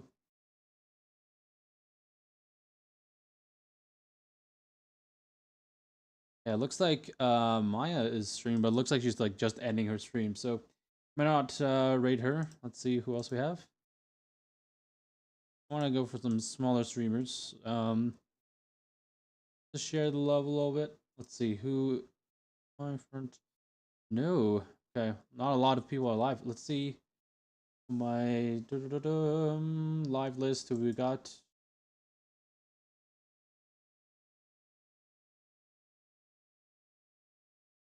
My follow list here. Yeah, I guess what we'll do, we'll just find someone via the Twitch raid system. You can find anyone unique here. Let me just restart the music. Alrighty. Now we have some people that are doing Avatar Legends, it looks like, for TTRPG stuff. We might redirect some people to that. Otherwise, looks like Scarlet's live again, but I don't know if we want to raid her again. See. Again, I said Maya's live, but I think she's just closing out her stream.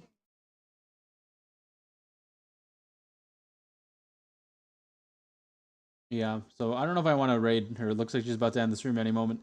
They've been going for around about 4 hours now, so let's see if we can find someone else here. Coefficient's live. That's fun. Honestly, I'm kind of scared to like raid the bigger streamers. Oh wait, someone's creating a TTRPG system for the first time. Yo, wait, that's actually sick. Hold up. Oh my god, wait, that's actually sick. I'm gonna turn down the volume on my side so I can hear their chat here. Oh my god, wait, that's sick. Sorry, inventors. I'm gonna turn down music real quick.